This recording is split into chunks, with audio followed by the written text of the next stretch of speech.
Philosophical Introduction. From the dawn of civilization, humanity has gazed up at the night sky with a compelling mixture of awe and yearning. The stars, those pinpoints of twinkling light scattered across the celestial dome, have inspired myths, religions, poetry, and audacious dreams of exploration. Our ancestors traced constellations, imagining gods and heroes etched among the stars. Seafarers used them as celestial compasses to navigate unknown oceans. Philosophers pondered the fundamental nature of the cosmos and contemplated our minuscule place within it. For millennia, these profound questions remained strictly within the realm of speculation and philosophical debate. The ancient Greeks argued over the structure of the cosmos, some envisioning an infinite universe, while others believed the stars were fixed upon a crystalline sphere that tightly encircled the Earth.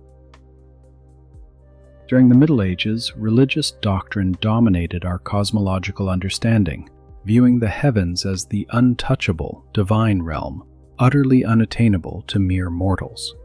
Yet, human curiosity, that insatiable impulse to understand, explore, and reach further, was never truly extinguished.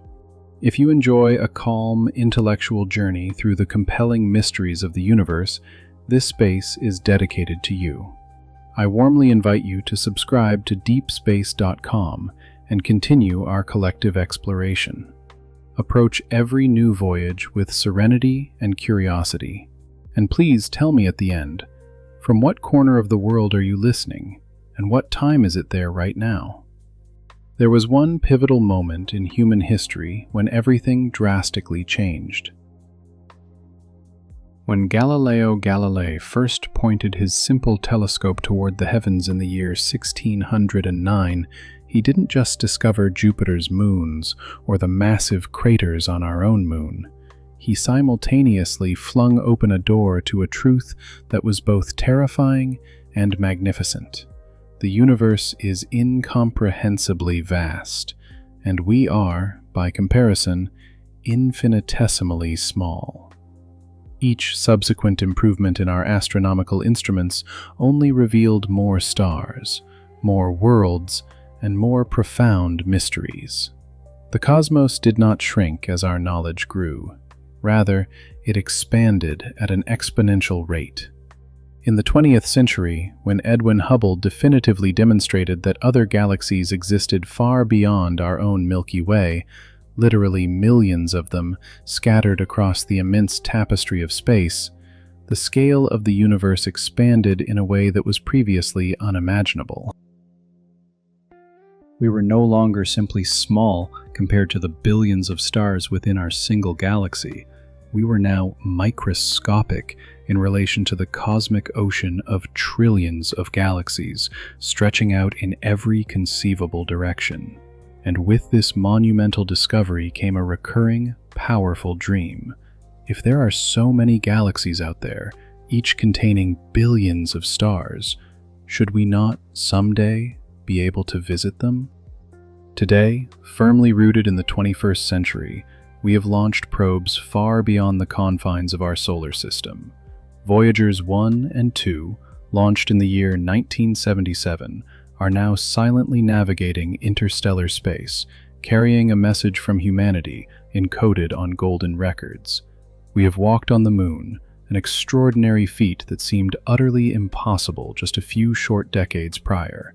We have successfully placed rovers on Mars, actively searching for signs of past life.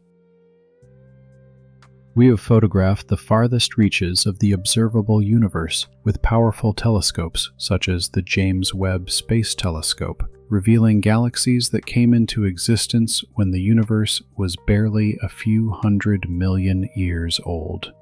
Our technology has advanced exponentially, and with every groundbreaking discovery, with every new, breathtaking image of the deep cosmos, we feel we are moving closer to fulfilling the ancient, deep-seated ambition of becoming a truly spacefaring civilization, one capable of traveling among the stars and, perhaps one distant day between the galaxies themselves.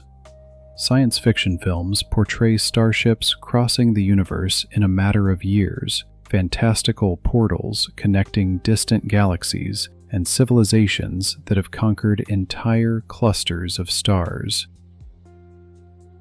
But there is an uncomfortable truth that modern science has unveiled, a truth that directly contradicts the hopeful promises of science fiction and profoundly challenges our deepest ambitions. It is highly probable that we will never, ever be able to leave our home galaxy, the Milky Way. This is not merely a question of needing more time or further technological development.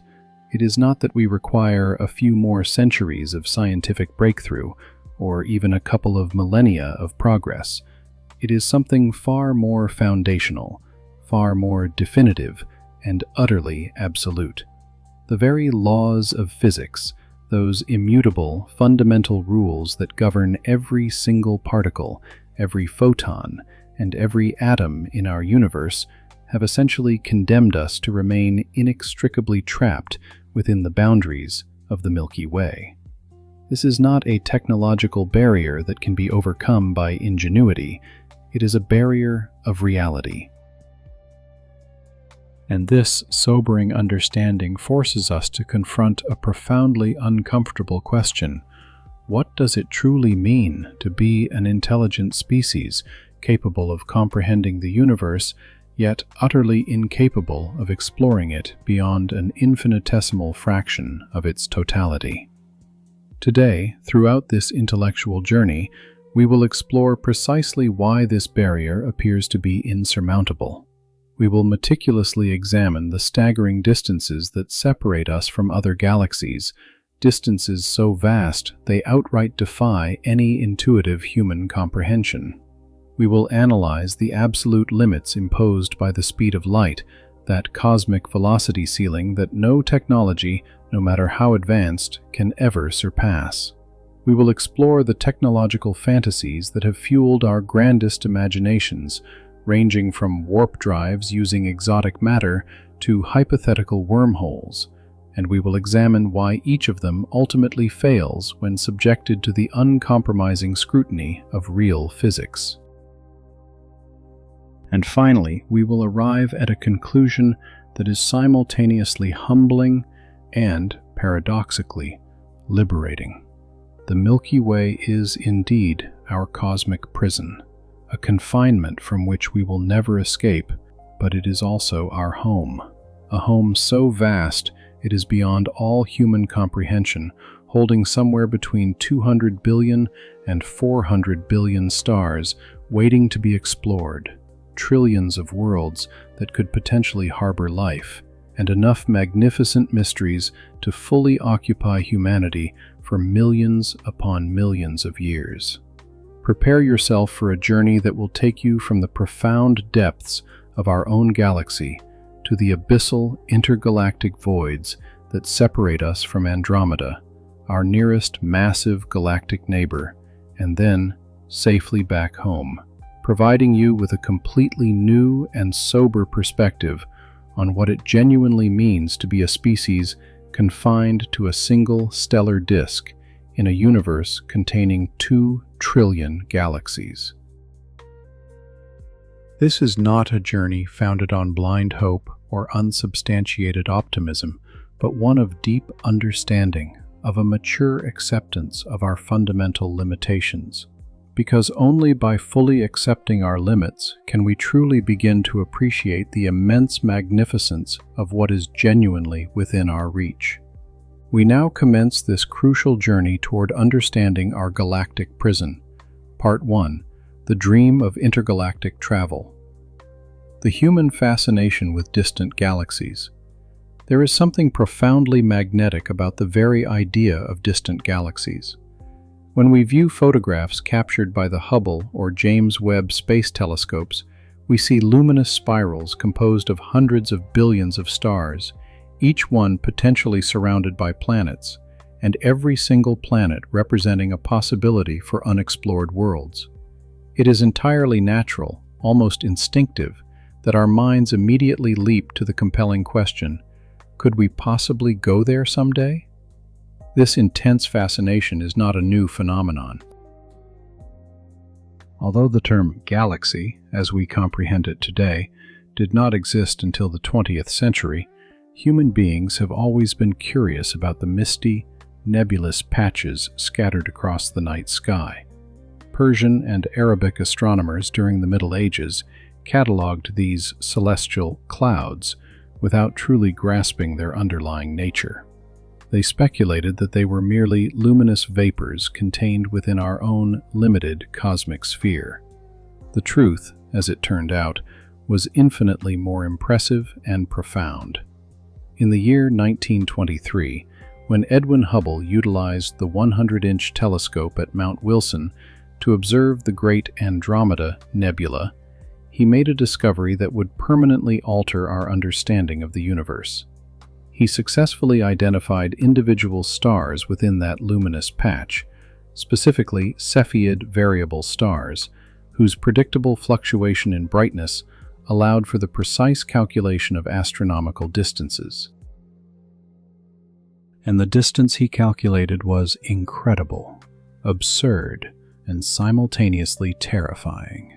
Approximately 900,000 light-years, according to his initial groundbreaking estimates. Today, we know the actual figure is even greater, resting at about 2.5 million light-years. But the impact of the initial calculation was revolutionary nonetheless. Andromeda was not merely a nebula residing within the confines of our own galaxy. It was an entirely separate, complete galaxy, comparable in overall size to the Milky Way, possessing its own hundreds of billions of stars. And if one galaxy existed beyond our own, how many more were out there? The answer unfolded over time. Approximately 2 trillion galaxies reside within the observable universe. Each one stands as an island universe, separated from ours by immense, yawning chasms of empty space. This revelation should arguably have been humbling. It should have made us feel insignificant beyond all measure. And in a sense, it did. But it also awakened something more powerful within the human psyche: ambition.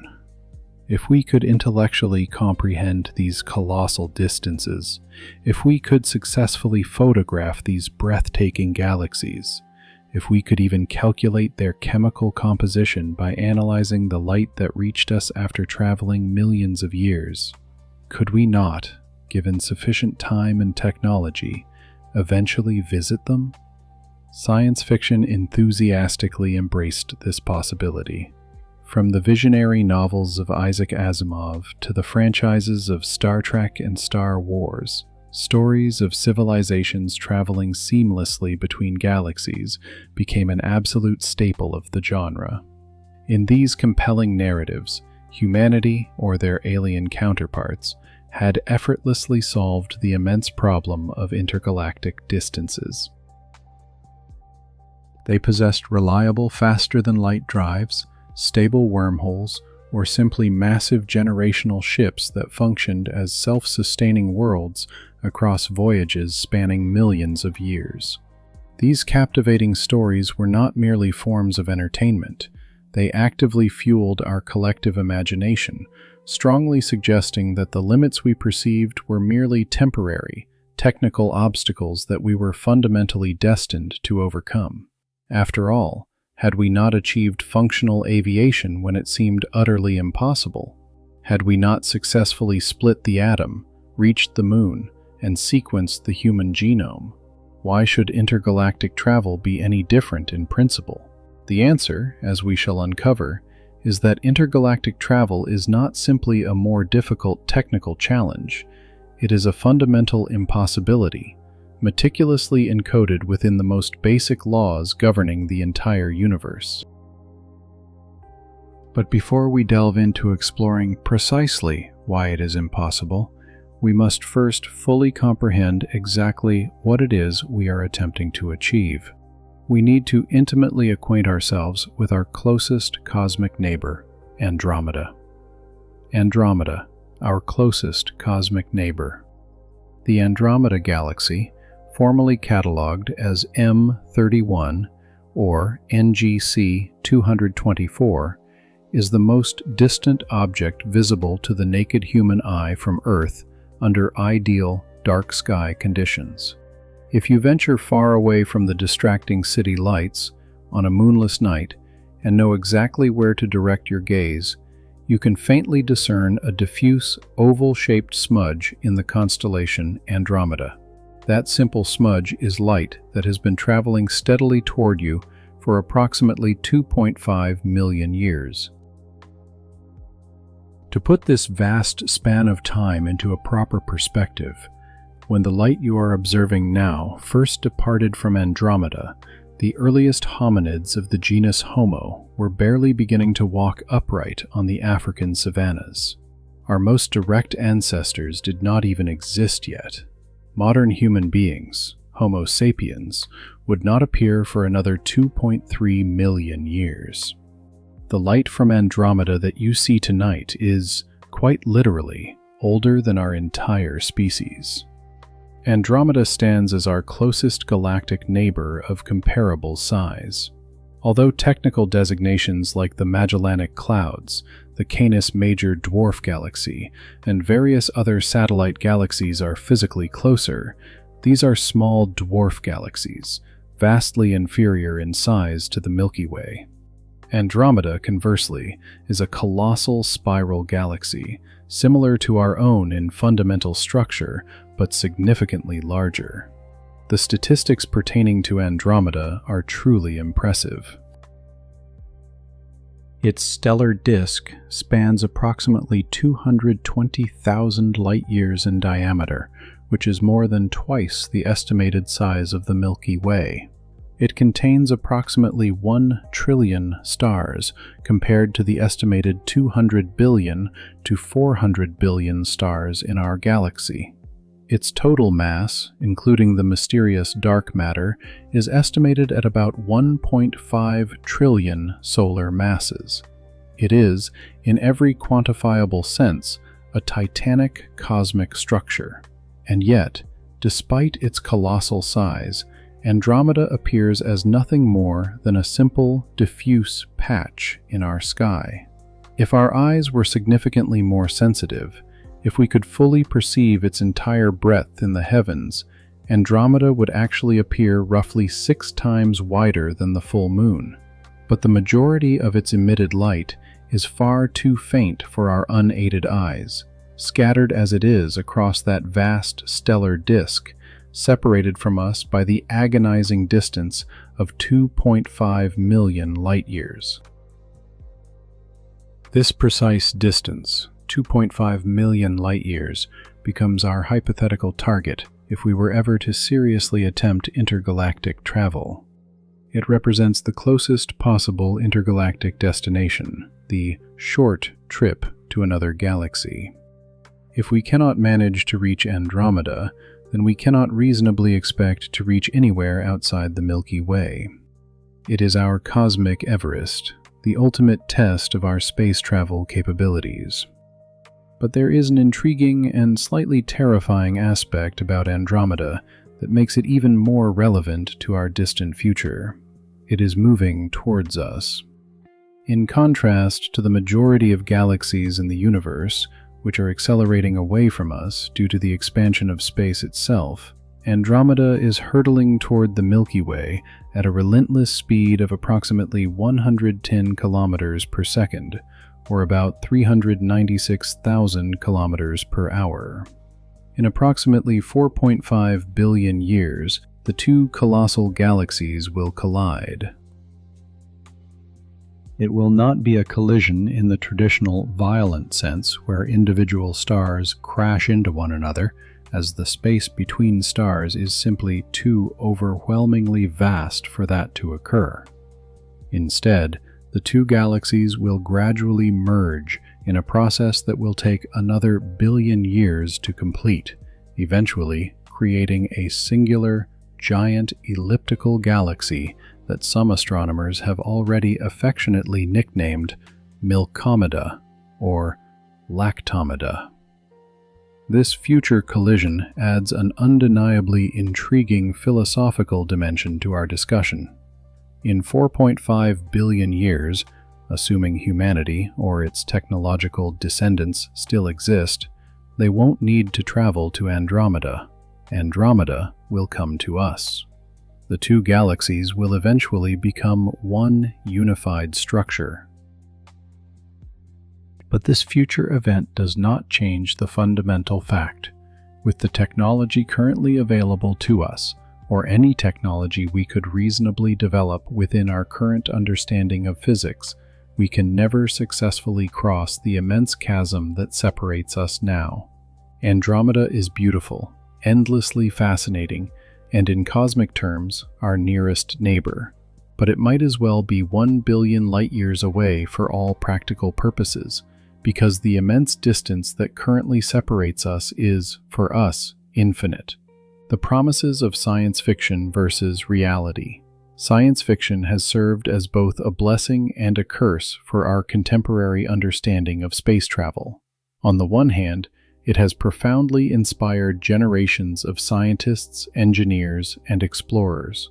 Many of NASA's astronauts, as well as the brilliant engineers who designed the space probes, grew up devouring novels by Asimov, watching Star Trek, or dreaming about the worlds of Arthur C. Clarke. Science fiction nourishes our collective imagination and forces us to constantly ask, what if? On the other hand, science fiction has, unfortunately, given us entirely unrealistic expectations about what is truly possible within the real universe. The technologies that function effortlessly in films and novels, from the warp drive to stable wormholes, are either exceedingly problematic or flatly impossible according to our current, robust understanding of physics. Take the Star Trek franchise as a prime example. The series is built entirely upon the concept of the warp drive, a theoretical device that permits starships to travel faster than the speed of light by bending space-time around the vessel. In the Star Trek universe, a ship can journey from Earth to a star system 100 light-years away in a matter of mere days. The different warp factors allow for increasingly faster travel. Warp 5 is 214 times the speed of light, while Warp 9 is more than 1,500 times the speed of light. With this kind of technology readily available, intergalactic travel becomes utterly trivial. At Warp 9, you could theoretically reach Andromeda in approximately 1,667 years. That's a long time for a single human life, but it is certainly feasible for a civilization with advanced cryosleep technology, or simply for a generational ship. Star Wars goes even further with its concept of hyperdrive, which apparently allows travel between galaxies in even shorter amounts of time. But here lies the insurmountable problem. These technologies do not exist, and there are fundamental reasons to believe they may never be able to exist. The warp drive, as popularly envisioned by Star Trek, would necessitate the manipulation of space-time in ways that, while not directly forbidden by general relativity, would require astronomical quantities of energy and types of exotic matter possessing negative mass, that most likely do not exist anywhere in our universe. Wormholes, another ubiquitous staple of science fiction, are even more problematic in reality. Although Einstein's equations do mathematically allow for solutions that describe wormholes, keeping one open and stable for a sufficient amount of time for anything to pass through would require negative energy in truly astronomical amounts, and this is assuming we could even create one in the first place, which is entirely outside of our current or even anticipated capabilities. Teleportation, as depicted in Star Trek, fundamentally violates core principles of quantum mechanics. Both the Heisenberg uncertainty principle and the quantum no-cloning theorem make it impossible to perfectly scan and copy the exact quantum state of all particles in a human being, and then recreate them perfectly in another location. The contemporary experiments in quantum teletransportation conducted in laboratories only transfer information about the quantum state of individual particles, not actual matter, and certainly not across light years of distance. Even seemingly more modest concepts, such as generational ships, enormous structures that transport a self-sufficient population across voyages lasting thousands or millions of years, face nearly insurmountable real-world challenges. The sheer energetic cost of accelerating even a small space city to a significant fraction of the speed of light is astronomical. The grave dangers posed by cosmic radiation during a millions of years journey, the absolute necessity of maintaining a perfectly balanced, closed ecosystem, and the social and psychological challenges faced by generations living and dying without ever seeing their destination. All of these factors render generational ships, at best, an extremely distant and highly improbable theoretical possibility. Science fiction has successfully sold us a vision of the future where humanity expands across the galaxies with the same relative ease that 15th century Europeans extended their reach across the Earth's terrestrial oceans. But the oceans of Earth, while vast and dangerous, were finite and navigable. Intergalactic space is not in the same fundamental way. This does not mean we should abandon science fiction or stop dreaming entirely, but we must learn to distinguish clearly between inspiration and realistic expectation. Science fiction can successfully show us possibilities. It can make us ponder our place in the cosmos, and it can inspire us to explore. But it cannot, under any circumstances, change the immutable laws of physics, and those laws, as we shall see, are absolutely relentless. Current attempts at space exploration. Despite the harsh limitations that physics imposes on the possibility of intergalactic travel, humanity has by no means abandoned its exploration of space. In fact, we are currently in the midst of a golden age of astronomical discovery and solar system exploration. Understanding what we are presently achieving helps us to appreciate both how far we have already come and how incomprehensibly far we would still need to go to reach another galaxy. Our most distant probes, Voyagers 1 and 2, were launched in the year 1977 and are now sailing through interstellar space, having passed beyond the direct influence of the Sun's solar wind. Voyager 1 is approximately 24 billion kilometers from Earth, or 160 astronomical units. 1 astronomical unit, or AU, is the average distance between the Earth and the Sun, approximately 150 million kilometers. It remains the most distant human-made object from our planet. Traveling at a speed of about 17 kilometers per second, Voyager 1 is also one of the fastest objects we have ever created.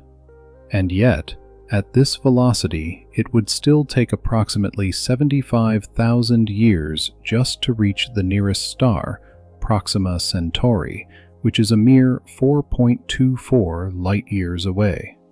To reach Andromeda at the sustained speed of Voyager 1, we would require approximately 44 billion years. That staggering time frame is more than 3 times the current estimated age of the entire universe. The New Horizons probe, which famously conducted the historic flyby of Pluto in the year 2015, is even faster, traveling at approximately 58,536 kilometers per hour relative to the Sun. But even at this impressive velocity, it would still take about 54,400 years to reach Proxima Centauri, assuming it were even headed in that direction, which it is not. These sobering numbers illustrate a crucial and undeniable point.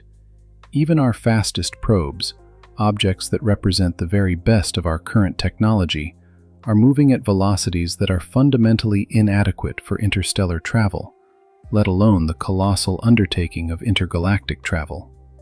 They are effectively like snails attempting to cross an entire continent, but there are more ambitious projects actively under development.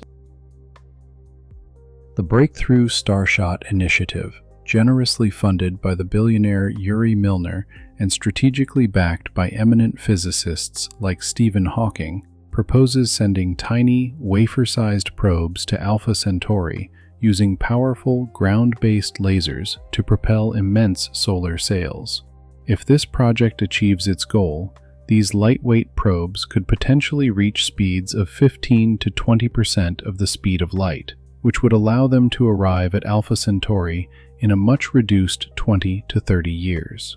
This represents a truly significant leap in speed when compared to the Voyagers, but even at 20% of the speed of light, reaching Andromeda would still take a devastating 12.5 million years. And that is assuming we could maintain that extreme speed, that the probe could survive the constant bombardment of interstellar and intergalactic dust particles, which, at those velocities, would impact with the force of nuclear explosions, and that we had any conceivable way to successfully receive data after a journey spanning millions of years. Our current space exploration endeavors also include an increasingly sophisticated search for exoplanets, planets orbiting stars other than the Sun. The Kepler Space Telescope, launched in 2009, discovered thousands of exoplanets before its mission concluded. Its successor, the Transiting Exoplanet Survey Satellite, TESS, continues this vital work.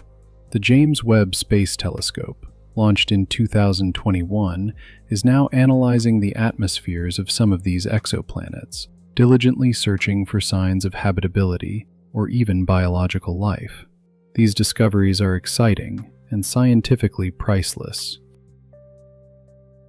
They inform us that planets are incredibly common, that many reside in the habitable zone of their host stars, where liquid water could potentially exist, and that some could possess atmospheres similar to Earth's. But they also make our fundamental inability to visit them even more frustrating. We can see these worlds, we can chemically analyze their composition, we can speculate about whether they harbor life, but we will never be able to touch them, we will never be able to walk on their surfaces, and we will never be able to directly confirm what our telescopes strongly suggest. Crucially, all of these tantalizing exoplanets are located within our own galaxy, the majority residing within a few thousand light-years. Planets within Andromeda, or any other distant galaxy, are so incredibly far away that we cannot even detect them individually with current technology. They are completely inaccessible, even to our observation, let alone our physical exploration. Human space exploration, for its part, has not physically ventured beyond the Moon, and that monumental achievement occurred more than half a century ago. The current and upcoming plans of NASA, SpaceX, and other major space agencies are focused on safely returning humans to the Moon and eventually sending astronauts to Mars. These are admirable and technically challenging objectives, but we must put what they represent into a proper perspective. Mars, at its closest approach, is about 55 million kilometers from Earth. A journey to Mars, utilizing present-day technology, would take between 6 and 9 months. If we consider our solar system metaphorically as a house, then Mars is like the room next door. Proxima Centauri, the nearest star, would be roughly 7,000 kilometers away from that house on the same scale. And Andromeda, in this model, would be approximately the distance between the Earth and Pluto, scaled up to this model. We are taking baby steps inside our own cosmic house, and even these initial steps require decades of intense technological development, billions of dollars in funding, and an immense human effort. The idea that we will someday successfully make the colossal leap to an entirely different house, 2.5 million light-years away, is not simply ambitious. It is fundamentally incompatible with everything we currently know about the actual physics of the universe. And yet, we continue to explore, we continue to dream, and we continue to wonder what lies just beyond the next horizon. Because that is the inherent nature of humanity. We do this not because it is easy or even possible, but because curiosity is an essential part of our core being. But curiosity, however noble it may be, cannot ultimately change the uncompromising laws of the cosmos. Part 2. The Incomprehensible Distances. Measuring the Abyss. 2.5 million light-years to Andromeda. When we state that Andromeda is 2.5 million light-years away, we are employing a unit of measure that, ironically, makes the distance sound far more manageable than it actually is. A light-year sounds like a quantity of time, something we might simply count on a calendar. But it is not time, it is a distance, and a distance so profoundly vast that it defies all human intuition. A light-year is defined as the total distance that light, traveling at its cosmic speed of 299,792 kilometers per second, covers in one complete Earth year. To express this in more tangible figures, 1 light-year is equivalent to approximately 9.46 trillion kilometers. This is 9,460 billion kilometers. Writing it out with all the zeros helps us to appreciate the sheer magnitude, though our brains still struggle intensely to truly grasp it. Now we must multiply that staggering figure by 2.5 million. The resulting distance to Andromeda is roughly 23.65 trillion kilometers. To write that colossal number out completely, 23 septillion 650 sextillion kilometers. It is a number so monumentally large that it loses all practical meaning. It is akin to attempting to understand the concept of infinity by simply writing many nines in sequence. Let us try to find comparisons that might aid our comprehension. Earth orbits the Sun at an average distance of 150 million kilometers, which we define as 1 astronomical unit, or AU. Andromeda is situated approximately 158 million astronomical units away.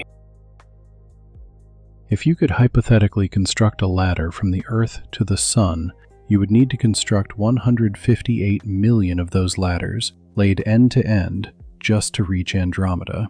Light from the Sun requires approximately 8 minutes and 20 seconds to reach the Earth. When you gaze at the Sun, you are seeing how it appeared 8 minutes ago.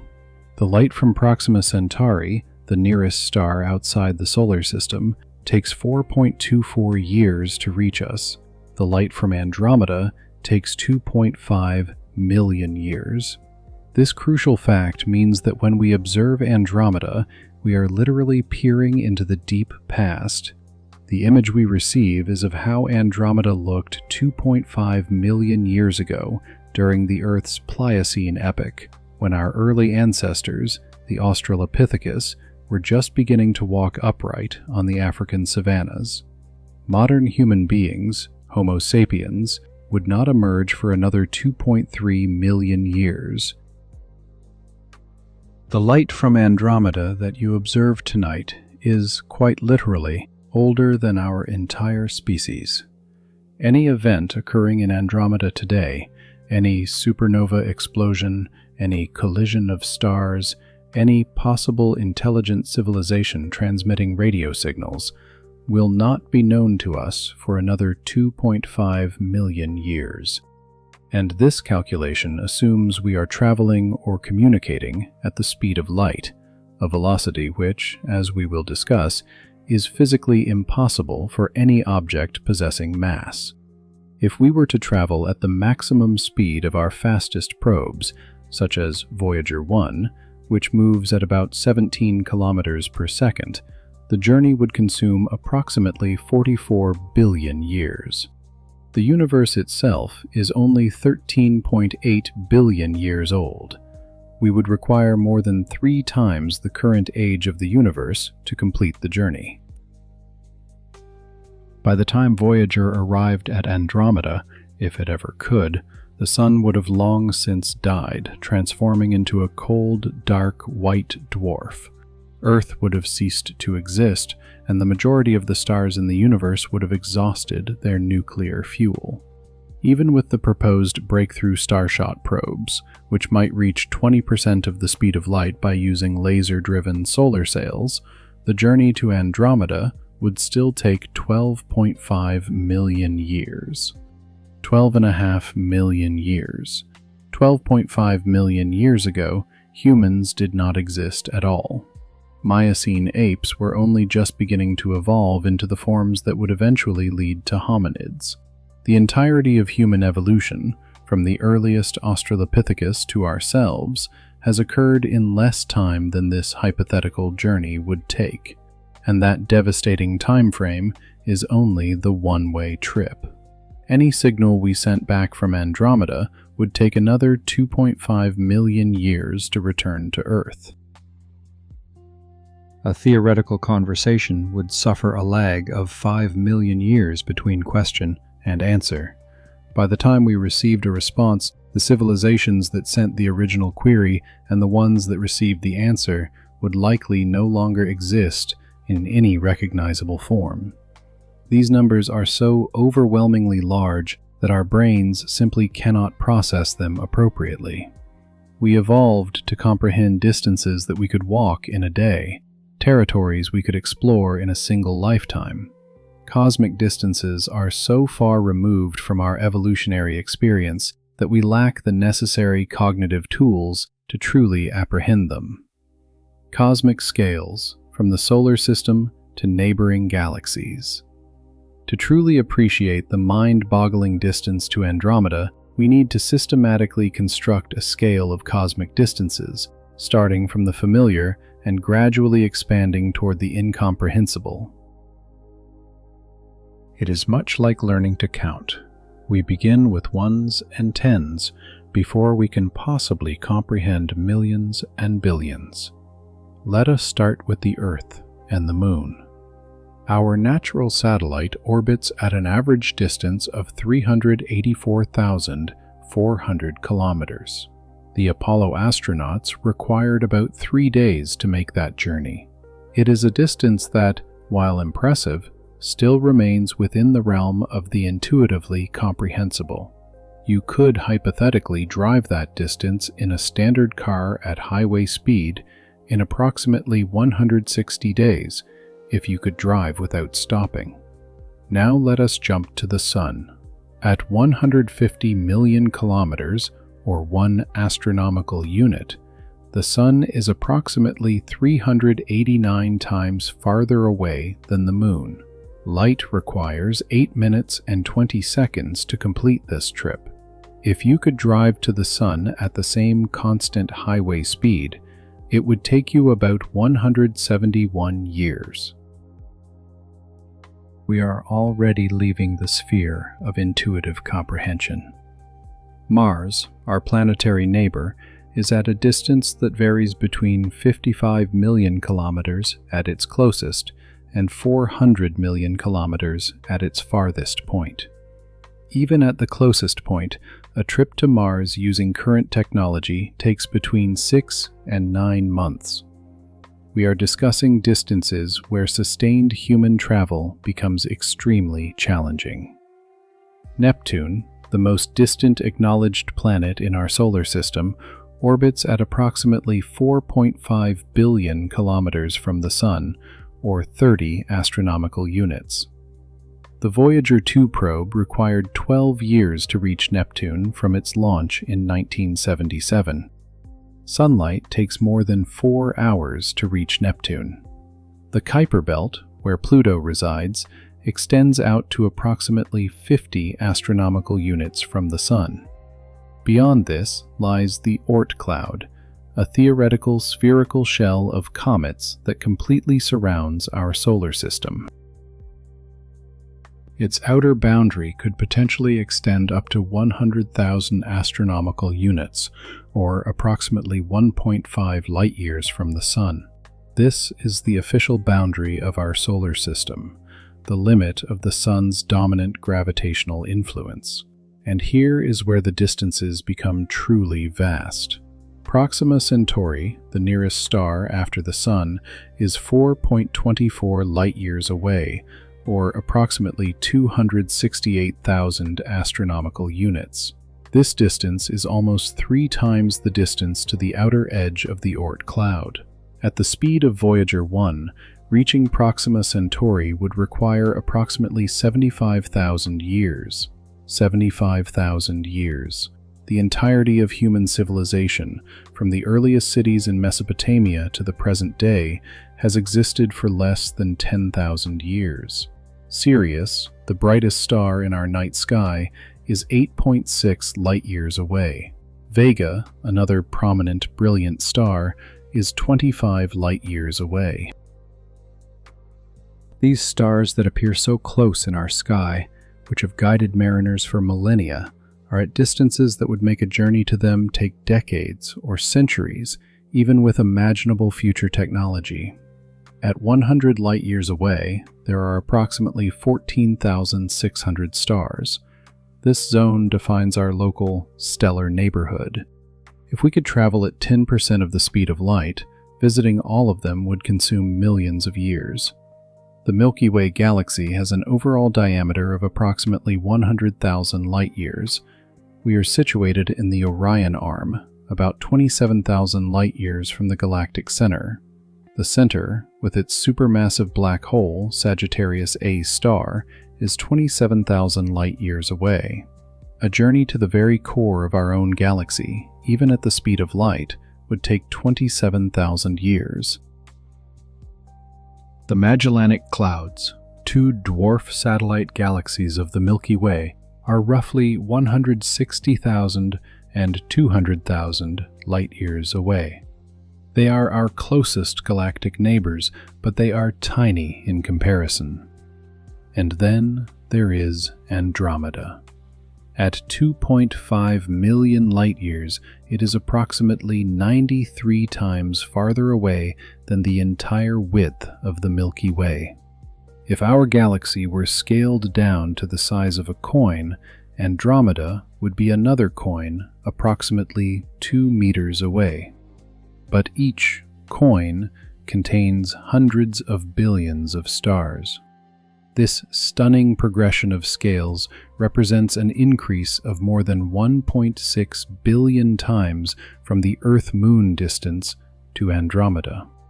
It is comparable to measuring the width of a single human hair against the distance from Madrid to Tokyo. Our innate human intuition is simply not equipped to handle such enormous ranges of scale. Travel time with current and theoretical technology. Let us perform a specific thought experiment and calculate exactly how long it would take to reach Andromeda using various technologies, both real and hypothetical. This exercise powerfully illustrates why even the most advanced technologies we can conceive utterly fail when confronted with intergalactic distances. With Voyager 1 traveling at 17 kilometers per second, we would arrive in 44 billion years. That is more than 3 times the current age of the universe. By the time it arrived, the Sun would have long been dead, the Earth would have ceased to exist, and the vast majority of stars would have exhausted their nuclear fuel. With the proposed breakthrough Starshot probes at 20% of the speed of light, the trip would require 12.5 million years. In that span of time, evolution could completely transform any species. Continents would have shifted hundreds of kilometers. Ice caps would have advanced and retreated dozens of times. At 50% of the speed of light, something that would demand technologies entirely beyond our present capability, the journey would still take 5 million years. 5 million years is more time than hominids have existed. It is more than double the time span from Australopithecus to now. At 90% of the speed of light, a velocity that would require unimaginable quantities of energy and introduce significant relativistic effects, the journey would take approximately 2.78 million years. Even at this near-impossible speed, the voyage would still last longer than the entire Homo genus has existed. At the speed of light itself, the absolute ultimate limit of the universe, the journey would consume 2.5 million years. And here lies the most fundamental problem.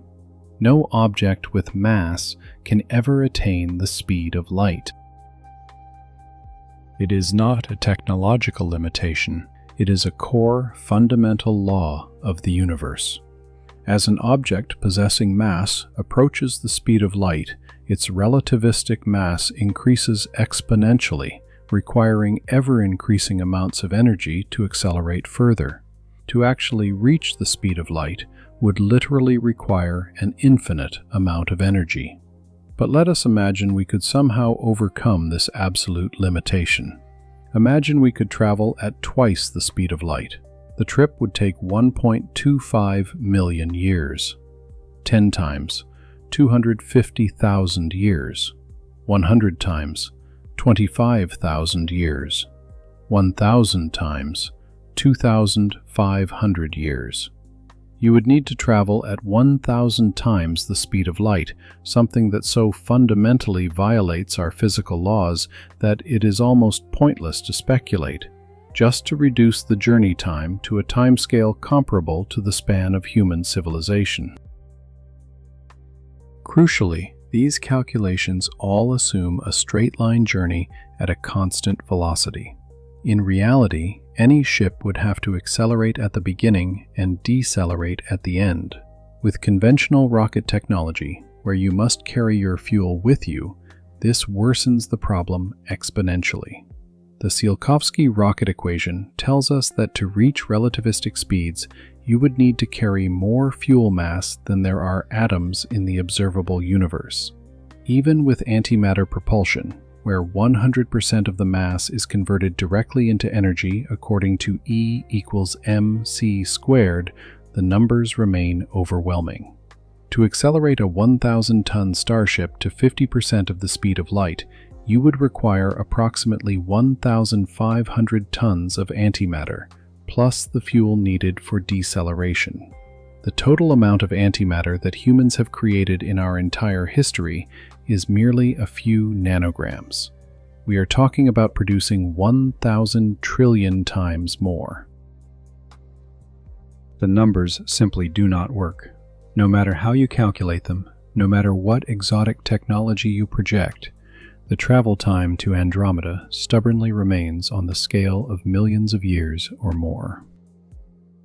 Comparisons that help to understand the impossible. Sometimes, pure numerical data is insufficient.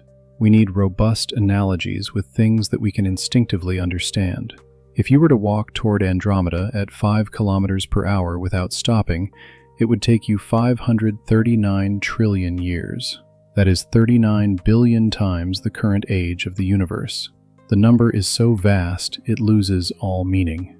In a commercial jet traveling at 900 kilometers per hour, the trip would take 3 billion years.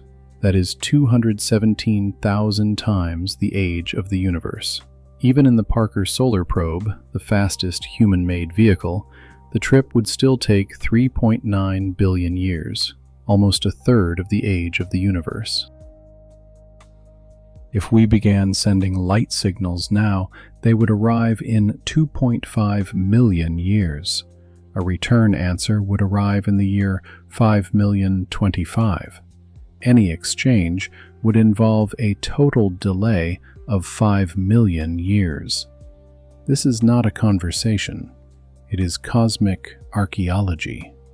In terms of generations, 2.5 million years represents 100,000 generations of 25 years each.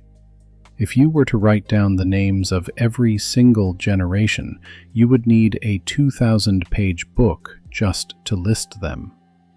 A visual analogy. If 1 light-year were scaled down to 1 millimeter, then Andromeda would be located 2.5 kilometers away.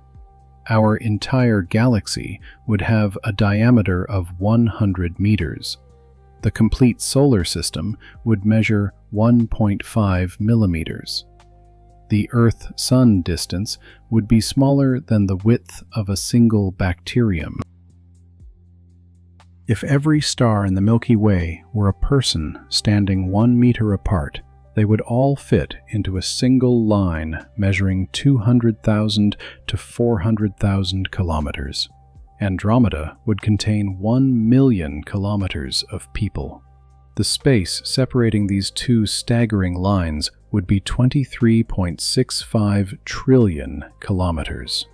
The distance between the galaxies in this model would be approximately 60 million times greater than the Earth-Sun distance. These comparisons, while genuinely helpful, still barely scratch the surface of what a distance of 2.5 million light-years truly signifies. Our brains are simply not equipped to comprehend such absolute magnitudes.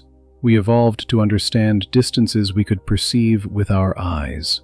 Intergalactic distances are so fundamentally removed from our experience that almost any attempt to grasp them is destined to fail.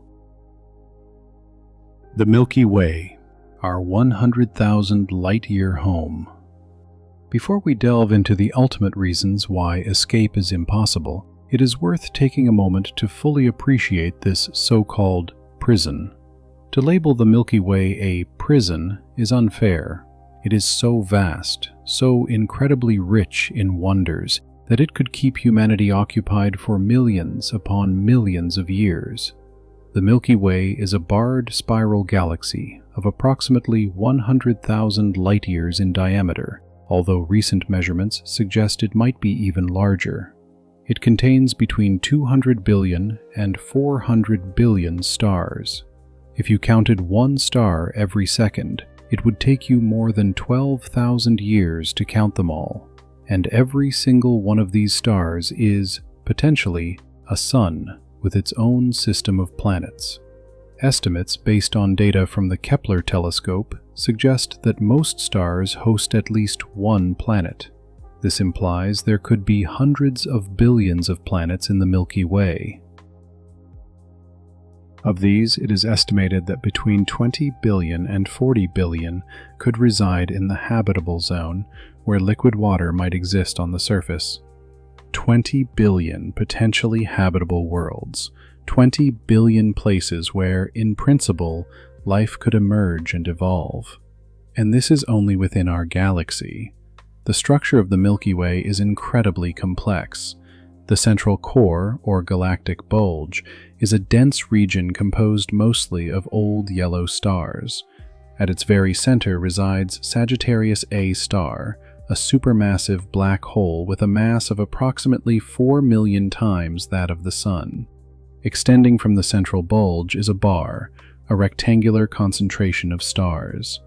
The spiral arms extend outwards from the ends of this bar, representing regions where the density of stars and gas is highest. Our solar system is situated in the Orion Arm, approximately 27,000 light-years from the galactic center. Our location is, in a way, fortuitous. Closer to the center, radiation from cataclysmic events would be more frequent. Further out, there would be fewer heavy elements required to form rocky planets. We orbit the galactic center at 220 kilometers per second, requiring 225 to 250 million years to complete one full orbit.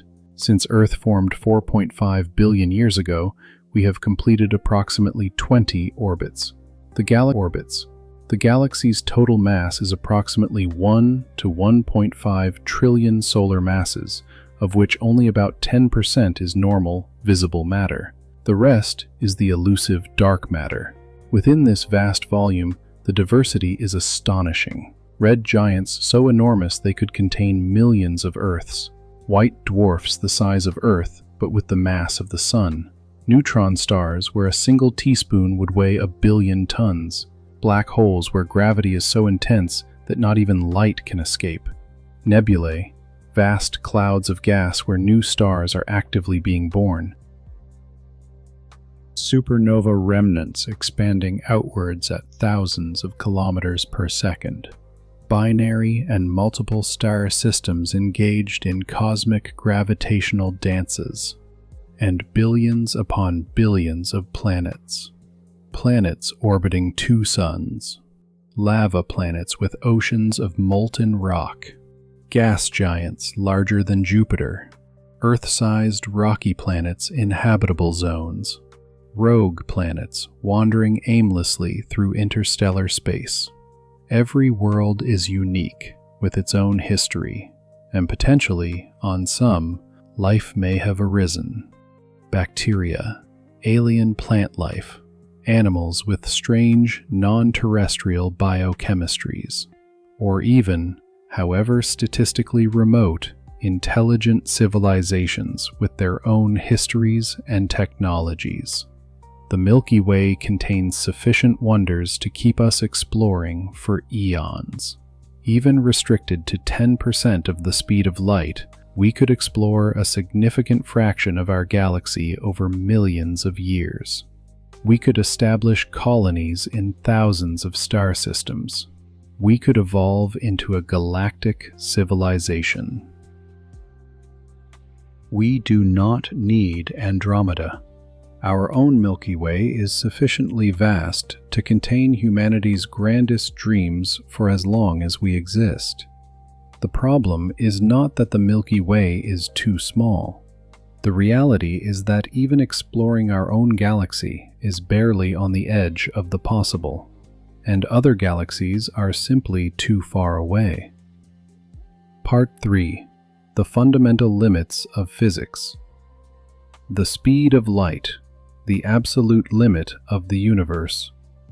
In the year 1905, Albert Einstein published his theory of special relativity, a work that fundamentally and forever changed our understanding of space, time, and motion. Among its many profound revelations, one is particularly relevant to our discussion. Nothing with mass can ever attain the speed of light. The speed of light in a vacuum is exactly 299,792,458 meters per second, or approximately 300,000 kilometers per second.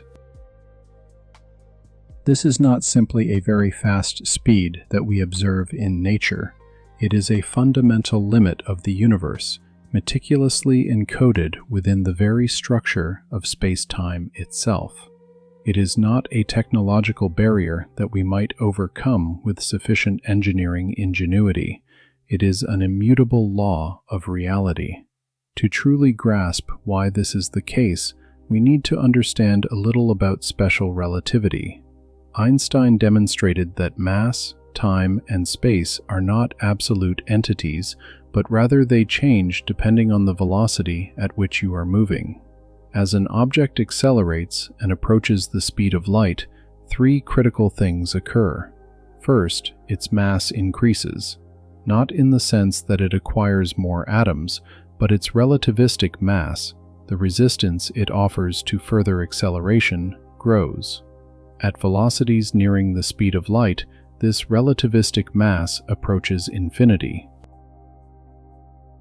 For an object traveling at 90% of the speed of light, its relativistic mass is approximately 2.3 times its rest mass. At 99%, it is 7 times greater. At 99.9%, it is more than 22 times greater. And as you get closer and closer to the speed of light, the relativistic mass increases without limit. Second, time dilates.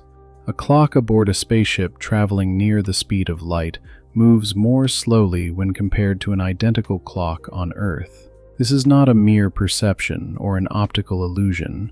It is a real physical effect. Astronauts on the vessel would age more slowly than people on Earth. At extremely high velocities, this effect becomes dramatic. At the speed of light itself, time would cease completely from the traveler's perspective. Third, space contracts in the direction of motion. A ship traveling near the speed of light would physically shorten from the perspective of a stationary observer. Again, this is a real physical effect, not an optical illusion. These three effects are intrinsically connected. The ultimate reason why nothing with mass can ever reach the speed of light is that, as you approach that speed, the energy required to accelerate you further increases without limit. The equation is simple, yet absolutely relentless. An infinite amount of energy would be required to accelerate any object possessing mass to the speed of light. Infinite, not a lot, not more than we can currently produce. Infinite. No matter how much energy you might have available, no matter how advanced your technology becomes, you cannot gather an infinite quantity of energy. It is a mathematical and physical impossibility. Photons, the particles of light, are able to travel at the speed of light because they possess no rest mass. For them, the speed of light is not a limit to be reached, but their natural inherent speed. They always travel at this velocity, never slower, never faster. And because they lack mass, they do not experience the passage of time. From a photon's perspective, if such a thing could exist, its journey from a distant star to your eye is instantaneous, even if that trip takes millions of years from our perspective. But anything with mass, any spaceship, any particle of matter, is irrevocably trapped below this cosmic speed limit, and 2.5 million light-years traveled at the maximum possible speed is still 2.5 million years of journey time. Some might ask, what about tachyons, the hypothetical particles that could theoretically travel faster than light? The answer is that if they exist, and there are many sound reasons to believe they do not, they would cause all manner of issues with causality. You could potentially send signals into the past, creating temporal paradoxes. Most physicists firmly believe that tachyons are impossible, precisely because they would violate causality, one of the most fundamental governing principles of physics. The speed of light is not simply a speed limit, it is an information limit, a causality limit. Nothing, neither matter nor energy nor information, can travel faster. The universe is structured such that events separated by distances greater than light can travel in a given time are causally disconnected. They cannot influence one another. And this has profound consequences for intergalactic travel. Einstein's relativity, why we cannot go faster. Einstein's theory of relativity tells us something even more crucial than simply that we cannot reach the speed of light. It tells us that the very concepts of space and time are interwoven into a single entity called space-time, and that this entity has physical properties that render intergalactic travel fundamentally problematic. Einstein's most famous equation, which shows the equivalence of mass and energy, energy equals mass multiplied by the square of the speed of light, tells us that mass and energy are entirely equivalent. You can convert mass into energy and energy into mass. But it also reveals something more subtle. As you add kinetic energy to an object by accelerating it, you are effectively adding mass. Not mass in the sense of adding more atoms, but mass in the sense of greater resistance to further acceleration. Imagine we are attempting to accelerate a spaceship. Initially, when the ship is moving slowly, adding energy increases its velocity in a predictable manner. Doubling the energy roughly doubles the velocity. But as the ship approaches relativistic speeds, say 10% of the speed of light or more, things begin to change dramatically. Now, adding the same amount of energy does not double the velocity. In fact, it only increases the speed slightly, because most of the added energy is being converted into relativistic mass rather than increasing velocity.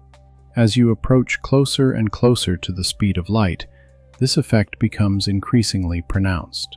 At 50% of the speed of light, your ship's relativistic mass is approximately 1.15 times its rest mass.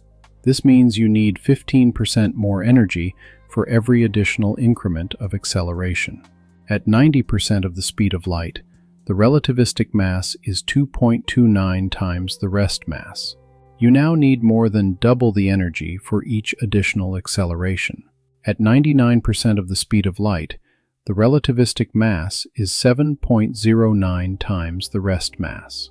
At 99.9%, it is 22.37 times the rest mass. At 99.99%, it is 70.71 times the rest mass. You can clearly see the pattern. As you approach the speed of light, relativistic mass increases without limit, and therefore, the energy required to accelerate further also increases without limit. This is a mathematical asymptote, a curve that gets closer and closer to a vertical line but never actually touches it. This is not a limitation of engineering skill. It is not that we simply need better rockets or more efficient fuels. It is a fundamental limitation on how the universe operates. The laws of physics make reaching the speed of light impossible, regardless of how much energy you possess. But there is another aspect of relativity that is highly relevant here: time dilation. From the perspective of travelers aboard a very fast-moving ship, time passes more slowly. This effect, though counterintuitive, has been definitively confirmed by countless experiments. Atomic clocks aboard planes flying around the world record time slightly slower than identical clocks on the ground. Particles that typically decay in microseconds last much longer when moving at near-light speeds in particle accelerators. For a ship traveling at 90% of the speed of light, time passes approximately 2.29 times slower than it does on Earth. For the travelers, a journey that takes 10 years in Earth time would appear to last only about 4.4 years. At even higher velocities, this effect becomes more dramatic. Some space travel enthusiasts have pointed to this as a potential solution to the problem of long voyages. If you could accelerate a ship to 99.99% of the speed of light, time inside the vessel would pass 70 times slower. A journey that takes 7,000 years in Earth time would appear to take only 100 years for the travelers. This is theoretically accurate, but it ignores the colossal energy problem. To accelerate even a small vessel to such velocities would require more energy than humanity has produced in its entire history, and this still does not solve the problem of intergalactic travel. Even at 99.99% of the speed of light, a journey to Andromeda would take more than 2.5 million years in Earth time. For the travelers, it would take only about 35,000 years, but that is still longer than human civilization has existed. And there is yet another issue. At such extreme velocities, even individual hydrogen atoms in interstellar space would impact your ship with the energy of nuclear explosions. The space between stars is not perfectly empty. There is roughly 1 hydrogen atom per cubic centimeter. At relativistic speeds, these atoms would convert into lethal radiation. You would require shielding of a magnitude we cannot currently even conceive of. Relativity offers us no escape. It tells us that the universe is structured such that vast distances remain vast no matter how fast you travel. The fuel problem, the impossible energy. Even if we were to completely ignore the speed of light limit, the simple, practical problem of fuel makes intergalactic travel virtually impossible. To understand why, we need to discuss the Tsiolkovsky rocket equation, one of the most fundamental relationships in astronautics. The rocket equation tells us that the final velocity a rocket can achieve depends on two things: the exhaust velocity of its propellant and the mass ratio between its initial mass and its final mass. The initial mass includes all the fuel you carry. The final mass is what remains after all the fuel has been burned. For chemical rockets, like the ones we currently use to launch satellites and astronauts, the exhaust velocity is approximately 4 to 5 kilometers per second. To reach Earth orbit, you need to achieve about 8 kilometers per second. This means you must carry a huge amount of fuel. In fact, more than 90% of a rocket's mass at launch is propellant. For interstellar travel, we require far, far higher velocities. Let us say we want to reach 10% of the speed of light, or 30,000 kilometers per second. This is 6,000 times faster than the exhaust velocity of a chemical rocket. Even with the best imaginable chemical rockets, achieving this speed would require an impossible mass ratio. You would need to carry trillions of times more fuel than the mass of your payload. There is not enough matter in the solar system to construct such a vessel. So, what about nuclear propulsion? Nuclear fission rockets might achieve exhaust velocities of up to 100 kilometers per second. Much better, but still not nearly enough. To reach 10% of the speed of light with fission propulsion, you would need a mass ratio of approximately 10 raised to the power of 130, a number with 130 zeros. Again, utterly impossible. Nuclear fusion is better. Theoretically, it could yield exhaust velocities of up to 10,000 kilometers per second. But even then, to reach 10% of the speed of light, you would need a mass ratio of approximately 20 times. This means for every ton of payload, you need 19 tons of fuel. Challenging, but perhaps not strictly impossible if fusion were available. However, there is a major issue. Controlled nuclear fusion for propulsion does not yet exist. We have been trying to develop it for decades, and while we have made progress, we are still far from having a functional fusion reactor, much less one small and efficient enough for space propulsion. And then there is antimatter.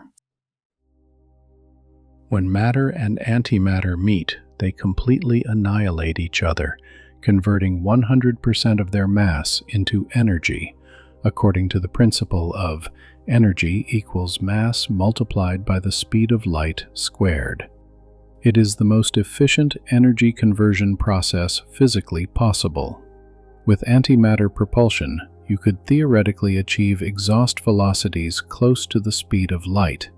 It sounds perfect, except for one small problem. We do not have antimatter. We can create tiny amounts in particle accelerators, literally a few atoms at a time. The total amount of antimatter humanity has created in its entire history is only a few nanograms. Trillions of joules of energy are needed to create a single gram of antimatter.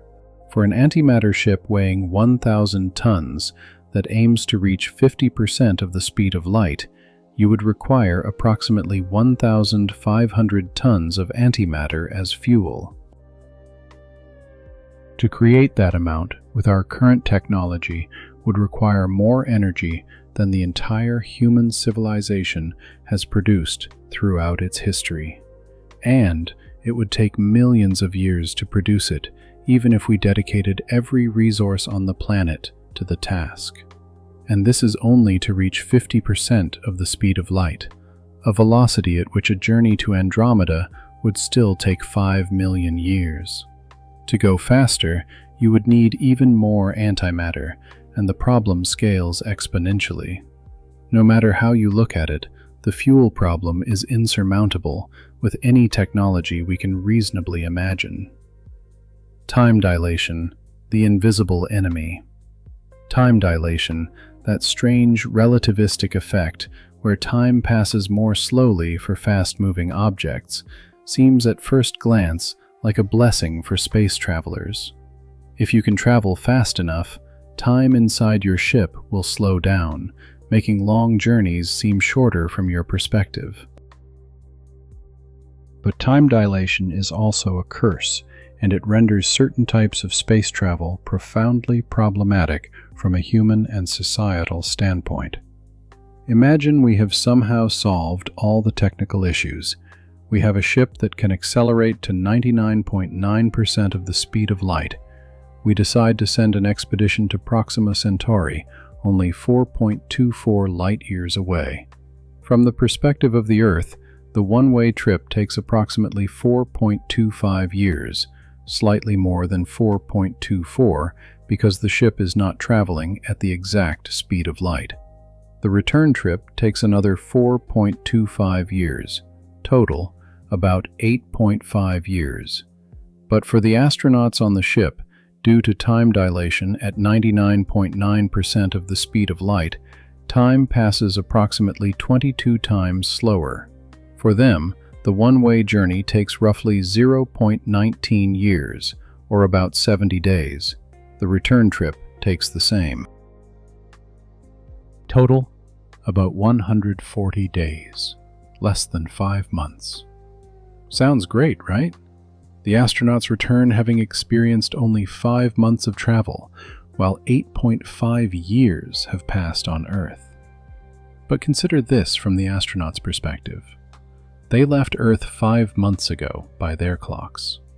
But when they return, everyone they know has aged 8.5 years. Their children have grown up. Their spouses have aged nearly a decade. The world has moved on without them. Now let us scale this to Andromeda. Say we somehow possess a ship that can travel at 99.99999% of the speed of light. At this speed, time dilation is approximately 2,236 times. From Earth's perspective, the one-way trip to Andromeda takes 2.5 million years. But for the travelers, thanks to time dilation, the journey would seem to last approximately 1,118 years. 1,000 years. That is still longer than modern Western civilization has existed. Generations of people would be born, live, and die on the ship without ever seeing either Earth or Andromeda. And that is only the one-way trip. But the real, devastating problem is this. When they finally arrive at Andromeda, after 1,118 years of ship time, 2.5 million years will have elapsed on Earth. The Earth they left behind no longer exists. Human civilization has evolved, changed, possibly collapsed and been reborn thousands of times. The language they spoke likely no longer exists. The nations, cultures, religions, everything they knew has vanished into ancient history. They are more isolated from their home than any explorer in human history. They cannot communicate with Earth because any message they send will take 2.5 million years to arrive. They cannot receive help, advice, or even sympathy. They are completely, irrevocably alone. And if they choose to return, when they arrive at Earth, 5 million years will have passed since they left. For them, the round trip took approximately 2,236 years. But the Earth they find is as alien as Andromeda itself.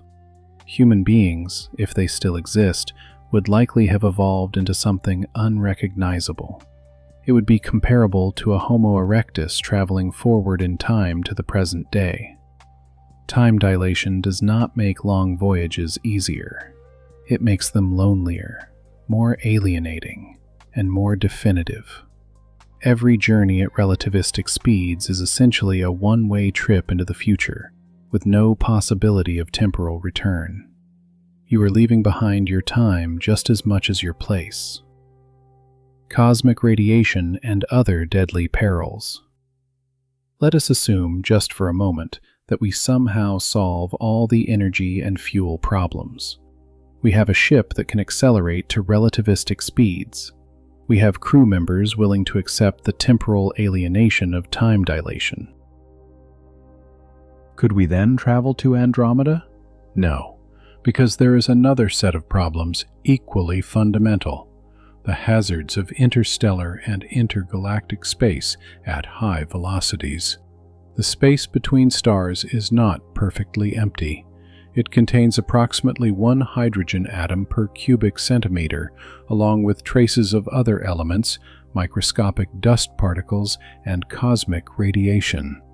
At ordinary velocities, even the speeds of our fastest probes, this is not a significant concern. But at relativistic velocities, these hazards become lethal. First, consider cosmic radiation. The universe is filled with high-energy particles, primarily protons, traveling at near-light speeds. These particles are produced by supernovae, pulsars, black holes, and other violent cosmic events. On Earth, we are largely protected from this radiation by our magnetosphere and atmosphere. In space, cosmic radiation is a constant threat. Astronauts on the International Space Station receive approximately 150 times more radiation than people on the Earth's surface. On a trip to Mars, which takes months, astronauts would receive radiation doses that significantly increase their cancer risk. On an intergalactic journey lasting millions of years, even at relativistic speeds where subjective travel time is reduced, the accumulated radiation exposure would be enormous. You would require massive shielding, tons and tons of material to absorb the radiation. But recall the fuel problem. Every gram of shielding is 1 more gram you must accelerate, requiring yet more energy. But there is an even worse problem. At relativistic speeds, even the ordinary hydrogen of interstellar space turns into deadly radiation. When a hydrogen atom impacts your ship at, say, 90% of the speed of light, the collision releases energy equivalent to a small nuclear explosion. The interstellar medium has about 1 atom per cubic centimeter. At relativistic velocities, you would be plowing through billions of these atoms every second, each one impacting with the energy of cosmic ray particles. The result would be a constant, searing bombardment of high-energy radiation that would fry any electronics and be lethal to all life forms. You would need shields, not just to deflect these atoms, but to absorb the radiation they produce. But how? Magnetic shields could potentially deflect charged particles, but they would require incredibly powerful magnetic fields, which, in turn, would require huge amounts of energy to maintain. Physical shields would have to be massive, adding still further to the fuel problem. And then there is interstellar dust. Although rare, space contains microscopic dust particles, micrometer-sized grains of silicates and carbon. At ordinary speeds, these grains are harmless. At relativistic speeds, a particle the size of a grain of sand impacting your ship would release energy equivalent to thousands of tons of TNT. An impact from something the size of a pea would be like a multi-megaton nuclear bomb.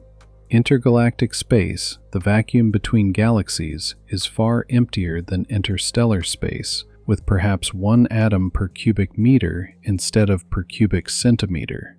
But this does not fully solve the problem. The journey is still so long that the cumulative impacts would remain a severe threat. and you still have to traverse the interstellar space of our own galaxy to reach intergalactic space, and then the interstellar space of Andromeda at the other end. These are not mere engineering problems that we might solve with sufficient technological development. They are fundamental consequences of high-energy physics. At relativistic velocities, the universe becomes an inherently hostile and unforgiving place. Part 4. Theoretical Technologies and Hopes. Antimatter engines. A partial solution? For decades, antimatter has captured the imagination of scientists and science fiction writers alike. It is, in theory, the ultimate fuel. When matter and antimatter meet, they instantly annihilate each other, converting 100% of their combined mass into pure energy. No other known reaction in physics is nearly so efficient. Nuclear fission converts approximately 0.1% of mass into energy. Nuclear fusion converts approximately 0.7%. Matter-antimatter annihilation converts the full 100%. The energy released is colossal. 1 kilogram of antimatter annihilating with 1 kilogram of matter would release approximately 1.8 multiplied by 10 to the power of 17 joules of energy, equivalent to roughly 43 megatons of TNT. That is more energy than all the nuclear weapons ever detonated in human history combined. With such extreme energy density, antimatter engines could, in theory, accelerate starships to significant fractions of the speed of light.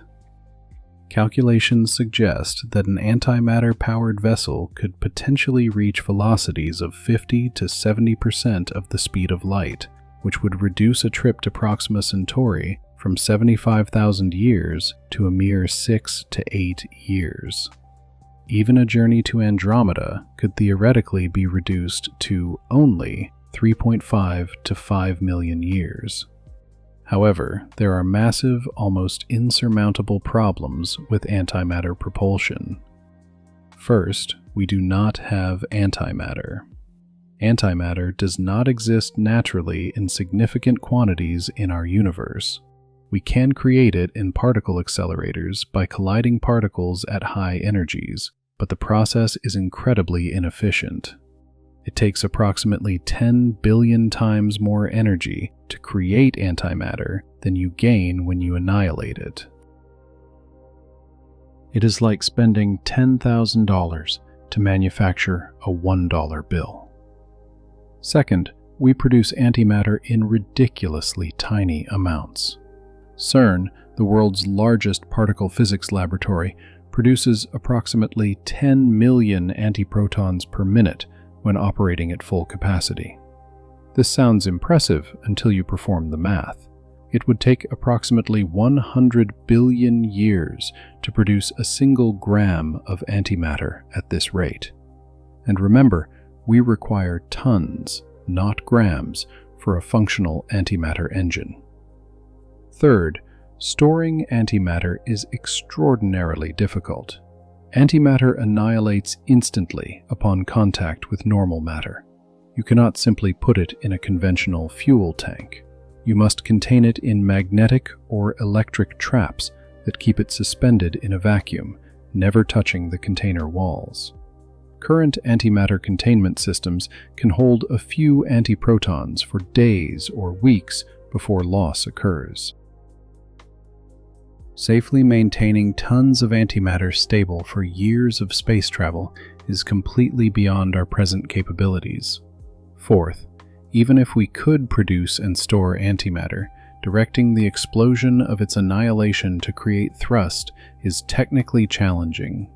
When matter and antimatter annihilate, they primarily produce gamma rays and charged pions. Gamma rays scatter in all directions and are difficult to channel. Pions have extremely short lifespans before decaying. You would need some form of extremely powerful magnetic field to funnel these particles in one direction to create thrust. Fifth is the radiation problem. The matter-antimatter annihilation process produces massive amounts of high-energy radiation. Protecting the crew and ship systems from this radiation would require massive shielding, which significantly increases the mass of the ship, thus requiring even more antimatter as fuel. It is a vicious, self-defeating cycle. And sixth, even if we overcame all these problems, antimatter would only carry us up to fractions of the speed of light. At 50% of the speed of light, Andromeda is still 5 million years away. We have converted an impossible journey into a slightly less impossible journey, but it remains entirely impractical. Some scientists have proposed variations on the concept. Antimatter-catalyzed engines would use tiny amounts of antimatter to initiate fusion reactions, reducing the amount of antimatter needed. But this only marginally improves the underlying problem. You still need to safely produce, store, and use antimatter, and you are still limited to velocities far below light speed. Antimatter is not the magic bullet often presented in science fiction. It is, at best, a theoretical path toward very slow interstellar travel within our own galaxy. For intergalactic travel, it is not even close to being sufficient. Photonic propulsion and solar sails. If chemical and nuclear propulsion face fundamental issues with the mass-fuel ratio, why not eliminate the fuel entirely? This is the core idea behind photonic propulsion, using light, whether from a laser or the sun, to push a spacecraft forward. The concept is elegant in its simplicity. Light, while massless, possesses momentum. When photons bounce off a reflective surface, they transfer this momentum, creating a tiny force of thrust. This force is incredibly small, but in the vacuum of space, where there is no friction, even small forces can eventually accelerate an object to high speeds, provided you have enough time and patience. Solar sails operate on this principle. A massive, extremely thin and highly reflective sail captures photons from the sun. As the photons bounce off the sail, they push the craft forward. There is no need for fuel, there is no need for complex engines. Just a gigantic sail and the light of the sun. Japan's Icaros project, launched in 2010, successfully demonstrated solar sail propulsion in space. The Planetary Society launched Light Sail 2 in 2019, which also demonstrated controlled propulsion using only sunlight. These are important proofs of concept, showing that the technology works. But there are severe limitations to solar sails, especially for intergalactic travel. First, the thrust is minuscule. Solar radiation pressure at Earth's distance is only about 9 micropascals, or 9 millionths of a pascal. To put that into perspective, you would require a sail approximately 1 square kilometer in size to generate only about 9 newtons of thrust, roughly the force needed to lift a single apple. And this is close to the sun. As you move away, sunlight diminishes with the square of the distance. At Jupiter's distance, you receive only 4% of the light. In interstellar space, the thrust is essentially zero. This means solar sails are only useful within the inner solar system. Once you move away from the sun, they cease to function. For interstellar travel, they are useless on their own. This is where laser propulsion comes into play. Instead of relying on sunlight, you could use extremely powerful lasers based on Earth or in orbit to push the sail. This is the concept behind the Breakthrough Starshot project. Breakthrough Starshot proposes sending thousands of tiny probes, each the size of a silicon wafer and weighing only a few grams, to Alpha Centauri. Each probe would carry an ultra-thin 1 square meter sail. An array of ground-based lasers with a combined power of approximately 100 gigawatts, would focus on each sail for a few minutes, accelerating it to 15 to 20% of the speed of light. If successful, these probes could reach Alpha Centauri in 20 to 30 years, a reasonable time frame for a scientific mission. It is an ambitious and technically challenging project, but it violates no law of physics.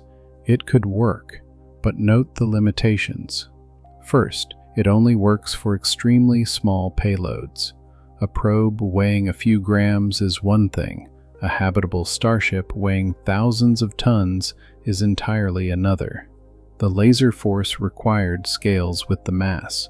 To accelerate a 1,000-ton ship to 20% of the speed of light, you would require lasers millions of times more powerful than those proposed for Breakthrough Starshot. We are talking about power levels exceeding the total current energy output of the entire human civilization. Second, the laser can only push while the ship is relatively close. Once the ship is several billion kilometers away, the laser beam has spread too much to be effective. There is no way to decelerate the ship at the other end unless you build a similar laser array in the destination system before sending the ship. But that requires you to already be able to travel there, creating a chicken and egg problem. Third, for Andromeda, even at 20% of the speed of light, the journey would still take 12.5 million years. And you cannot accelerate faster because the sail would eventually move too far away from the laser. Photonic propulsion is promising for small robotic probes on interstellar trips within our galaxy. For crewed vessels or for intergalactic distances, it simply does not work. Warp drives, bending space-time. If the speed of light is an absolute limit, why not find a way to circumvent that limit? This is the thought process behind warp drives, popularized by Star Trek but based on real concepts from theoretical physics. The idea is elegantly simple. Instead of moving the ship through space, you move the space around the ship. You contract the space in front of the vessel and expand the space behind it, creating a warp bubble that carries the ship along. Inside the bubble, the ship is effectively at rest relative to its local space. It is not violating the speed of light limit because it is not moving faster than light locally. But the bubble itself, and the ship within it, can move through the larger space at an apparent velocity faster than light. It is like standing on a moving walkway. You are not moving relative to the walkway, but the walkway carries you forward. Space itself becomes the moving walkway. In 1994, physicist Miguel Alcubierre published a solution to Einstein's field equations that describes exactly such a space-time configuration.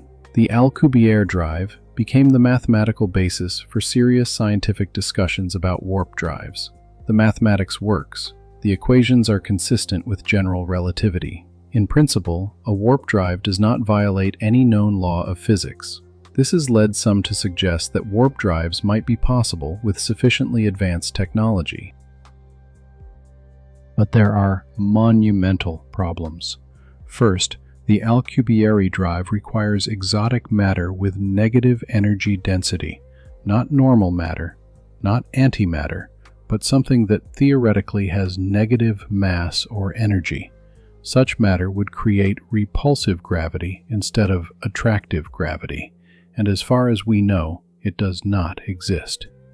Some physicists have pointed to the Casimir effect, a quantum mechanical phenomenon where two parallel plates in a vacuum experience an attractive force due to quantum fluctuations, as possible evidence of negative energy. But the effect is incredibly weak, and it is unclear if it truly represents negative energy in the sense required by the warp drive. Second, even if exotic matter existed, you would need absurd quantities of it. Alcubierre's original calculations suggested you would need a negative energy mass equivalent to the mass energy of Jupiter. Later calculations by other physicists have reduced this, but we are still talking about masses equivalent to entire planets. Third, we have no idea how you would create and maintain the necessary space-time geometry. It would require manipulating the fabric of space-time itself in ways that are currently completely outside the scope of our technological comprehension. Fourth, there are causality issues. Some analyses suggest that warp drives could allow for time travel, or at least create problems with causality, where effects precede causes. This could lead to temporal paradoxes. Fifth, there is a practical control problem. Once inside the warp bubble, you might not be able to control it or communicate with the outside world. The bubble is causally disconnected from normal space. How do you turn it on or off? How do you steer it?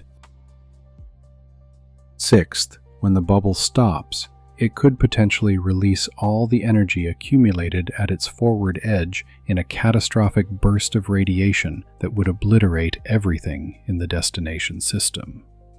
The warp drive is mathematically possible in the sense that it does not explicitly contradict Einstein's equations, but it requires ingredients that likely do not exist, energy quantities we cannot produce, and space-time manipulation technologies that are so far from our current capabilities that they might as well be magic. It is the closest theoretical technology to a potential solution for intergalactic travel, but it is still so incredibly far from being realistic that putting it into practice is almost certainly beyond the capacity of any technological civilization. Wormholes, shortcuts in the universe. If warp drives bend space around a ship, wormholes offer another theoretical solution, creating a shortcut through space itself. Instead of traveling the full distance across normal space, you could step into a wormhole here and instantly exit there, even if there is millions of light years away. The idea of wormholes comes directly from Einstein's general relativity. The mathematics allows for solutions where space-time forms bridges between two distant locations. These are called Einstein-Rosen bridges, or more colloquially, wormholes. Imagine space as a sheet of paper. 2 points on opposite ends of the sheet are far apart if you travel along the surface, but if you fold the paper so that the 2 points touch, you can punch a hole that connects them directly. That is the fundamental concept of a wormhole. The equations permit this. But, as with warp drives, there are massive problems. First, natural wormholes, if they exist at all, would be microscopic and extremely unstable. They would collapse instantly, long before anything could travel through them. To hold a wormhole open long enough for something to traverse it, you would need, once again, exotic matter with negative energy. Second, you would need enormous quantities of this exotic matter.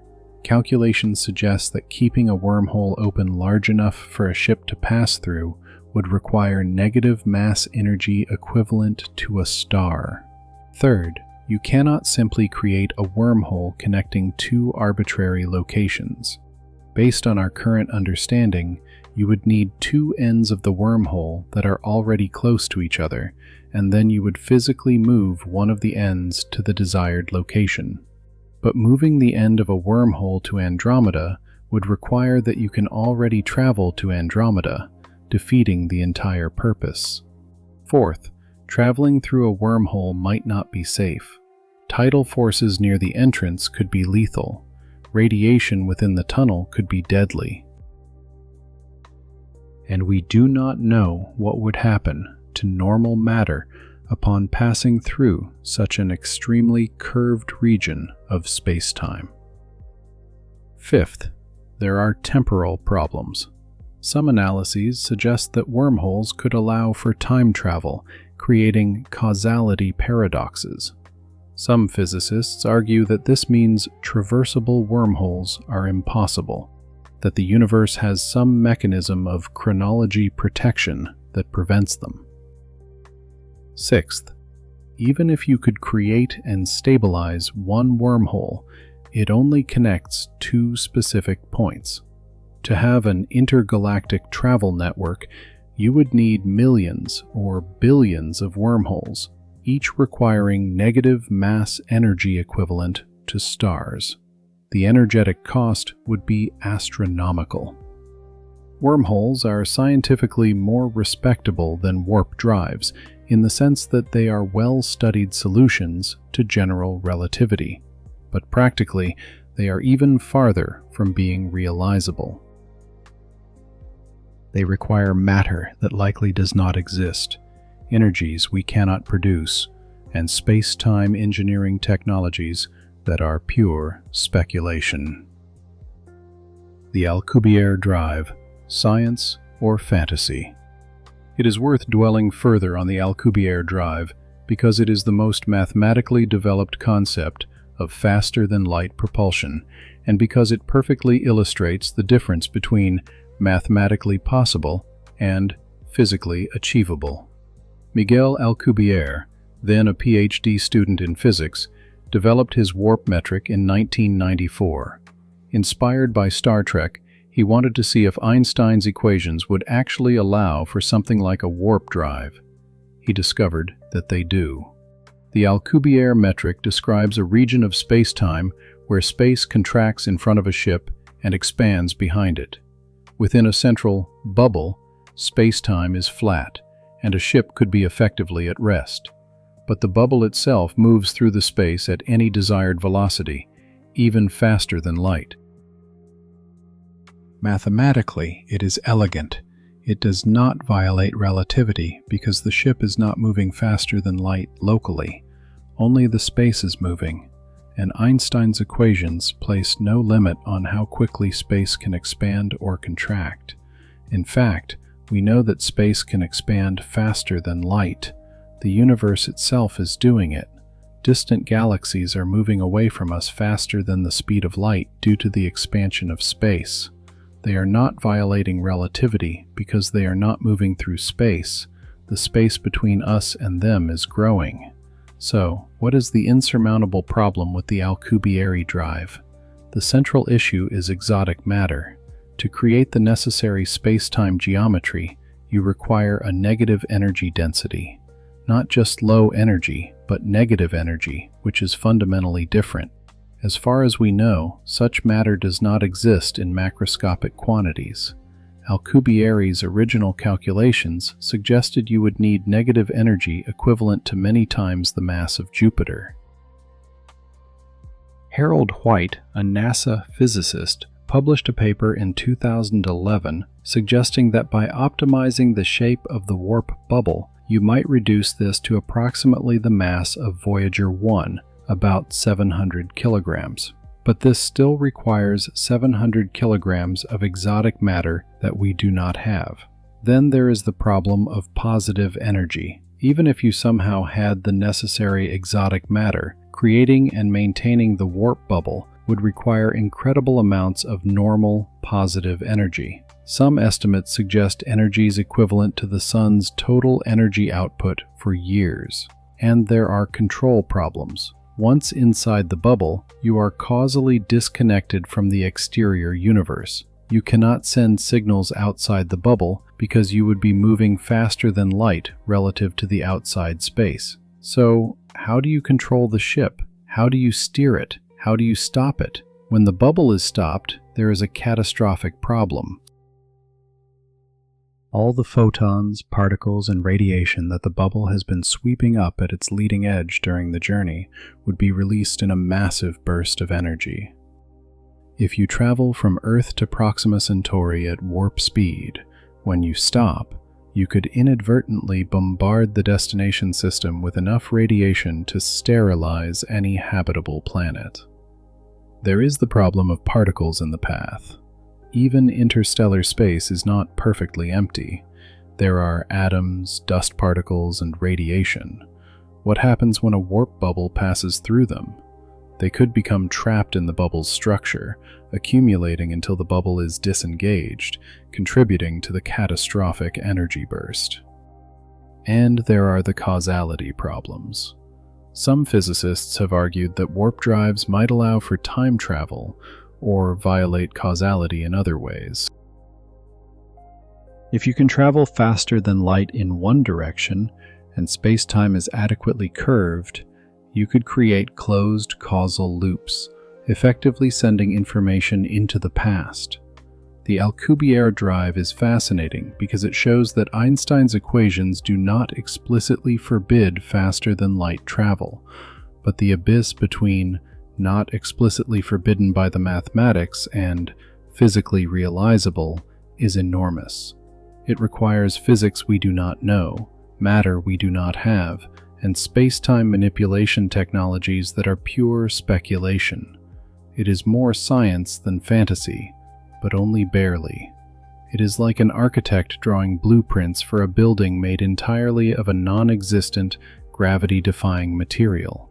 The blueprints might be mathematically consistent, but that does not mean you can build the structure. Why no theoretical technology will save us. We have explored the most promising theoretical technologies proposed for intergalactic travel: antimatter engines, photonic propulsion, warp drives, and wormholes. Each has some foundation in real physics. None explicitly violate known physical laws. And yet, each faces obstacles so monumental that their practical realization is almost certainly beyond the reach of any technological civilization. This is not pessimism. It is realism based on our best current understanding of how the universe works. Consider the common requirements of these technologies. Almost all require exotic matter with properties we have never observed in nature. Almost all require quantities of energy that exceed the total energy output of entire planetary civilizations. Almost all involve manipulating space-time itself in ways that are completely beyond our current comprehension. But more fundamentally, they all crash against one basic fact. The laws of physics appear to be specifically designed to ensure that vast distances remain vast. The speed of light limit, the mass-energy equivalence, the curvature of space-time, all these aspects of reality conspire to keep distant regions of the universe causally disconnected. Some argue that civilizations far more advanced than ours, perhaps millions or billions of years more advanced, could develop technologies we currently cannot even imagine. And it is true that we cannot predict all future discoveries, but there is a crucial difference between technological advancements and changes in the fundamental laws of physics. A sufficiently advanced civilization could develop incredibly powerful computers, sophisticated nanotechnology, and superhuman artificial intelligence. But they cannot change the fact that energy equals mass multiplied by the speed of light squared, or that nothing with mass can reach the speed of light. These are not engineering limitations. They are fundamental properties of the universe itself. Here is an analogy. Imagine a fish trying to fly. It can evolve stronger fins, better streamlined shape, even the ability to leap out of the water for short periods, as flying fish do.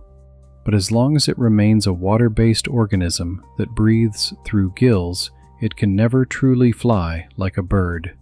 The limitations are not technological, but fundamentally biological. Similarly, as long as we are subject to the laws of physics as we understand them, intergalactic travel remains impossible, not for technological reasons, but for fundamental ones. And we have no reason to believe that more advanced civilizations are less subject to these laws than we are. Furthermore, we should be wary of arguments that rely on entirely new physics that conveniently solves all our problems. The history of science is filled with proposed technologies that violated known physics and never materialized because, as it turned out, the known physics was correct. In the 19th century, some people thought perpetual motion machines were possible, limited only by our engineering ingenuity. We now understand that the laws of thermodynamics make them fundamentally impossible. In the 20th century, some people thought easy nuclear transmutation would turn lead into gold. We now understand why this is impractical, even if technically possible. Likewise, we now understand why intergalactic travel, while perhaps not absolutely impossible in an abstract mathematical sense, is so profoundly impracticable that it amounts to impossible for any realistic purpose.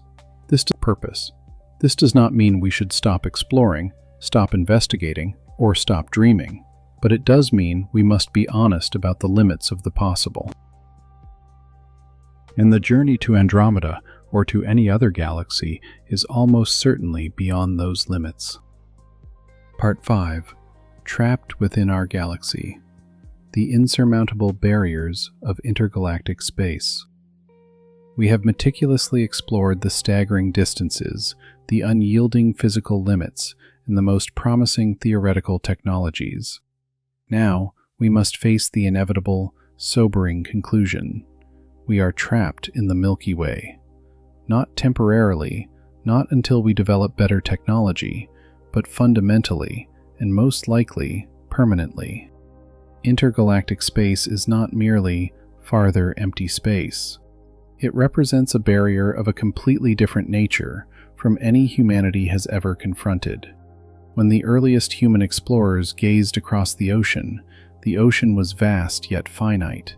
It was dangerous yet navigable. With sufficient determination, technology, and time, those oceans were successfully crossed. Intergalactic space is nothing like that. It is a barrier where time itself becomes the enemy,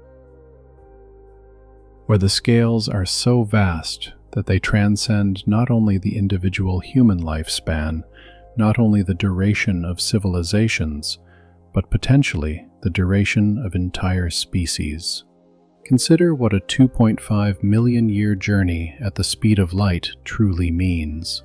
It means that if we were to begin the journey today, we would arrive in the year 2,502,025. To put this into historical perspective, 2.5 million years ago, our ancestors were Australopithecus. Writing was invented only 5,000 years ago. Industrial civilization is barely 200 years old. The entirety of recorded human history fits into the time this journey would take 500 times over. And that is at the speed of light, a velocity we physically cannot attain. At realistic velocities, even the most optimistic projections, we are discussing tens of millions of years. 100 million years. Timescales across which entire species evolve and become extinct. Intergalactic space is also profoundly empty in a way that interstellar space is not. Between the stars of our galaxy there is at least gas and dust, the raw materials for future solar systems. There are galactic magnetic fields, streams of matter ejected by dying stars, density waves traveling through the galactic disk. There is structure, context, a medium. Between galaxies there is almost nothing. The average density of intergalactic space is approximately 1 atom per cubic meter, 100 times less dense than interstellar space. It is the purest vacuum in the universe. There are no landmarks, no signposts, nothing except the cosmic microwave background radiation, the remnant glow of the Big Bang, and the distant galaxies themselves as unreachable beacons. A starship traversing this void would be more isolated than almost any object in the history of the universe has ever been. There are no ports of call, no available assistance, no way to resupply or repair. If something goes wrong, and across timescales of millions of years, something inevitably will go wrong, no rescue is possible. And then there is the problem of the expansion of the universe. The space itself between galaxies is expanding. Andromeda is moving toward us right now. but the vast majority of all other galaxies are moving away. The farther away a galaxy is, the faster it recedes. At sufficiently great distances, galaxies are moving away from us faster than the speed of light due to the expansion of space itself. This means there is a cosmic horizon beyond which we can never travel, no matter how long we attempt it. Galaxies past a certain point are receding so quickly that even the light they emit will never reach us. They are causally disconnected from us, as utterly unreachable as if they were in a different universe. Even galaxies within the cosmic horizon are becoming more difficult to reach with every passing moment. The universe is not only expanding, but it is accelerating its expansion. Galaxies we could potentially reach if we started the journey today will be out of reach if we wait a few billion years longer. Intergalactic space is a barrier that is worsening over time. It is not something we will overcome with patience. It is something that is being actively taken away from us by the accelerating expansion of the universe. The destiny of humanity within the Milky Way. If we accept that we are confined to the Milky Way, what does that signify for the long-term future of humanity? Is this a death sentence, an oppressive limitation, or something else entirely? First, let us put the scale back into perspective. The Milky Way contains between 200 billion and 400 billion stars. Even if only 1% of those stars have habitable planets, we are still talking about 2 to 4 billion potential worlds. Even if only 1% of those are truly suitable for human life or colonization, that is still 20 to 40 million planets. 20 million planets. If humanity were to colonize a new planet every year, it would take us 20 million years to exhaust the habitable worlds in the galaxy. And this assumes that each planet can only support one colony. In reality, planets can support billions of people each. So, in terms of sheer space and resources, the Milky Way is more than sufficient. We are not confined to a small area. We are confined to a volume of space that contains hundreds of billions of stars, billions of potentially habitable planets, and resources beyond any realistic calculation. But there are significant challenges even to colonization within the galaxy. The closest star, Proxima Centauri, is 4.24 light-years away. With current technology, reaching it would take tens of thousands of years. Even with optimistic future technology, such as fusion propulsion or laser sails, we would still be discussing decades or centuries per trip. This means that galactic colonization, if it ever happens, will be an extraordinarily slow process. It will not resemble the European colonization of the Americas, where ships sailed back and forth, maintaining close connections between the old and new worlds. It will be more akin to the human migration out of Africa tens of thousands of years ago, where populations separated, lost contact, and eventually evolved into distinct cultures. Star colonies would be effectively isolated from one another. A message from a star 100 light-years away would take 100 years to arrive. A reply would take another 100 years. A conversation would have a 200-year lag between question and answer. There would be no unified galactic culture, no galactic government, and likely not even a shared galactic language. Instead, there would be a diaspora of humanity, thousands or millions of separate colonies, each evolving independently, developing its own cultures, perhaps even evolving biologically in response to its local environments. They would be descendants of humanity, but perhaps not recognizably human by our current standards. And this dispersion would take immense time. Even with ships traveling at 10% of the speed of light, a velocity still far beyond our current capabilities, colonizing the galaxy would take millions of years. The wave of colonization would expand outward from Earth at perhaps only a few light-years per century. In 10,000 years, we might have colonized stars within about 1,000 light-years. In a million years, perhaps 100,000 light-years, the full diameter of the galaxy. 1 million years. That is more time than Homo sapiens has existed. It is sufficient time for evolution to radically change a species. The humans who complete the colonization of the galaxy would likely be as different from us as we are from Homo erectus. But it is possible. Unlike intergalactic travel, galactic colonization violates no law of physics. It is immensely difficult, requires technologies we do not yet have, and would take nearly incomprehensible periods of time. But it is possible. And there is another consideration. We do not have to physically colonize the entire galaxy to explore it. We could send robotic probes, artificial intelligences, self-replicating systems that could travel from star to star, gathering information and relaying it back. This would be much faster and easier than sending humans. In fact, the future of humanity in the galaxy may not be human at all, but post-human. Artificial intelligences, cybernetically enhanced humans, or entirely new life forms that we have engineered.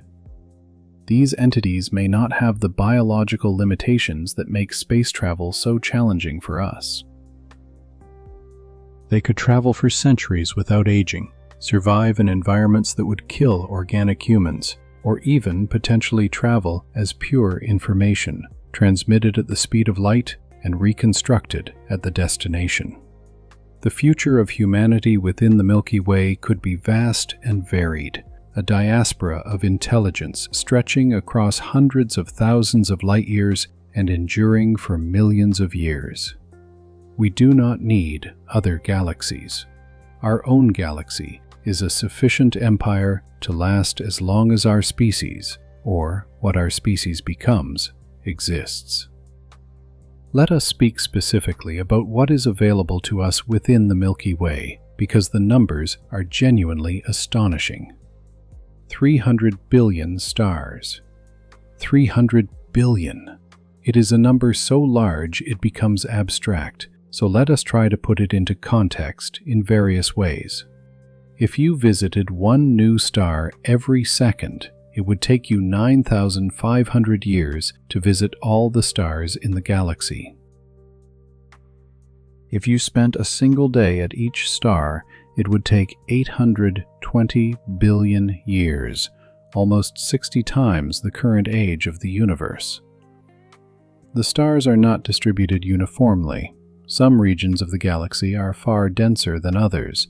In the galactic core, stars are separated by an average distance of only 0.4 light-years, compared to the 4 light-years in our own solar neighborhood.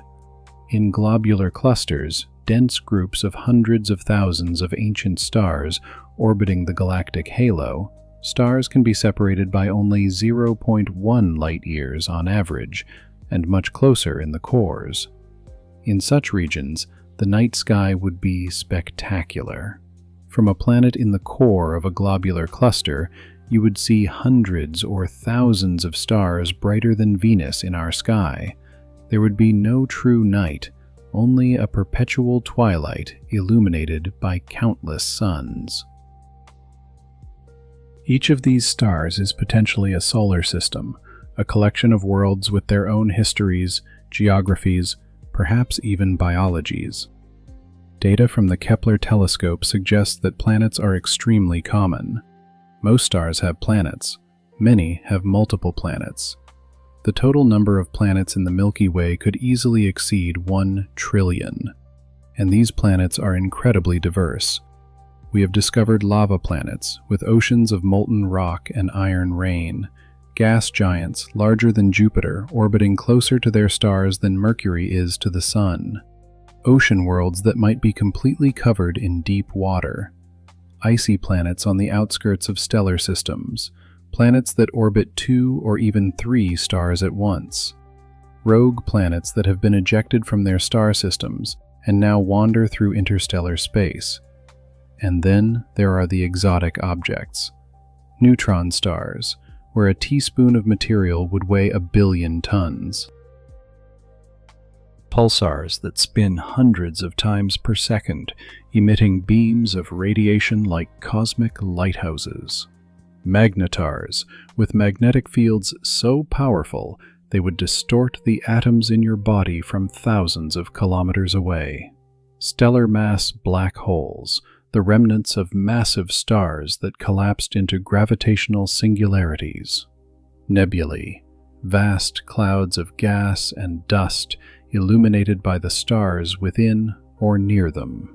The Orion Nebula, visible to the naked eye in the northern hemisphere winter, is a stellar nursery where thousands of stars are being born right now. The Crab Nebula is the remnant of a supernova that exploded in the year 1054, observed and recorded by Chinese and Arabic astronomers. It is still expanding today at thousands of kilometers per second. Open star clusters, groups of hundreds or thousands of young stars that were born together from the same molecular cloud. The Pleiades, the Seven Sisters, visible in the night sky, are one such example. They are only about 100 million years old, infants in cosmic terms. Globular clusters, those dense balls of ancient stars. Omega Centauri, the largest visible from Earth, contains approximately 10 million stars and has a mass of 4 million solar masses. It is so large that some astronomers theorize it might be the core of a dwarf galaxy that was torn apart and absorbed by the Milky Way billions of years ago. Stellar streams, long rivers of stars flowing through the galactic halo, the remnants of dwarf galaxies and globular clusters that were shredded by the Milky Way's tidal forces. Mapping them tells us the history of how our galaxy grew by cannibalizing smaller galaxies. Black holes, not just Sagittarius A star at the galactic center, but potentially hundreds of millions of stellar mass black holes scattered throughout the galaxy, the remnants of massive stars that died long ago. Most are invisible, detectable only when material falls into them or when they orbit a visible companion star. And dark matter. Though we cannot see it directly, we know it is there from its gravitational effects. It makes up approximately 85% of the galaxy's total mass.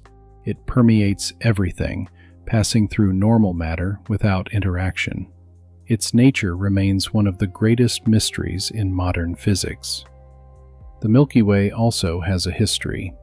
It formed approximately 13.6 billion years ago, shortly after the Big Bang, from the merging of smaller galaxies. It has absorbed dozens of dwarf galaxies over its lifetime, cannibalizing them to grow. It continues to do so today. The Sagittarius dwarf galaxy is being torn apart and absorbed right now. In about 4.5 billion years, it will collide with Andromeda in a process that will take another billion years, eventually merging to form a giant elliptical galaxy. All this complexity, diversity, and grandeur is contained within our galaxy, within the prison from which we will never escape. The Fermi Paradox and Galactic Isolation. The Fermi Paradox asks, if the universe is so vast and so ancient, where is everyone?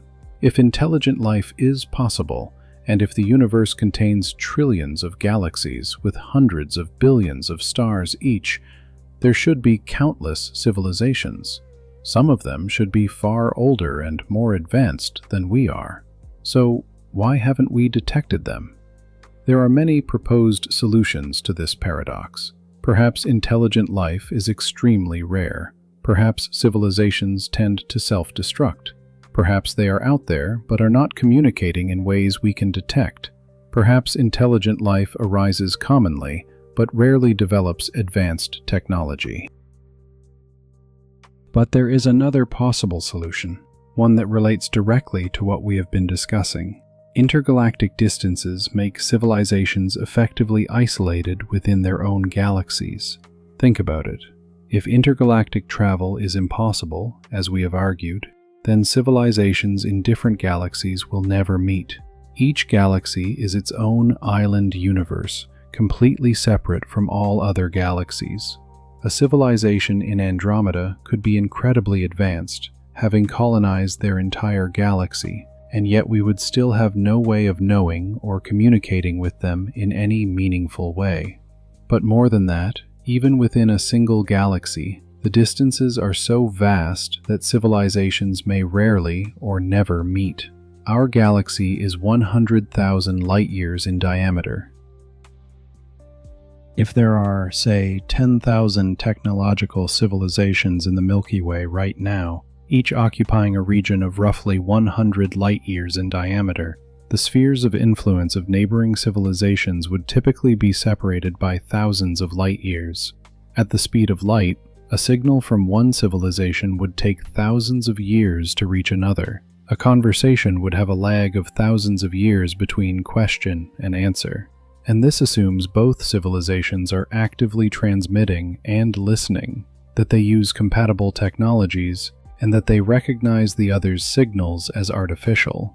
It is possible that the universe is teeming with intelligent life, even within our own galaxy, but that the distances are so vast that civilizations rarely or never make meaningful contact. Each one exists in its own causal bubble, separated from the others by abysses of space and time. And if civilizations are separated within galaxies, they are utterly isolated between galaxies. A civilization in Andromeda could be broadcasting radio signals right now, but those signals will not reach us for 2.5 million years. By the time we receive them, that civilization could have evolved beyond recognition, collapsed, or even gone extinct. Galactic isolation may be the norm in the universe. Each galaxy is a separate ecosystem of life and intelligence, incapable of communicating or interacting with other galaxies in meaningful ways.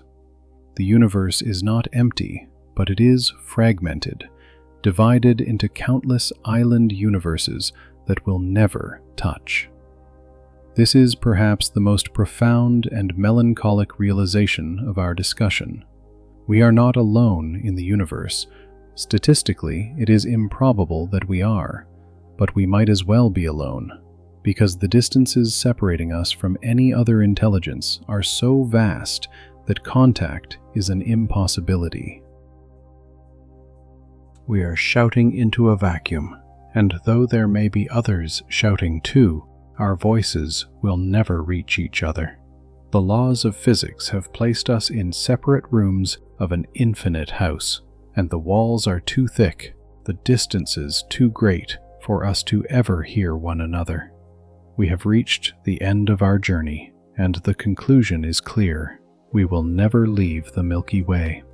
It is not a question of technology or determination. It is a fundamental law of the universe, encoded in Einstein's equations, manifested in the speed of light limit, and reinforced by the absolute distances of intergalactic space. This may seem like a depressing conclusion.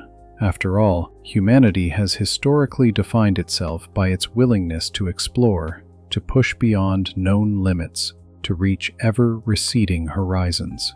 And here we are stating that there is one horizon we will never reach, one limit we will never cross. But perhaps the lesson is not one of limitation, but of perspective. Consider this.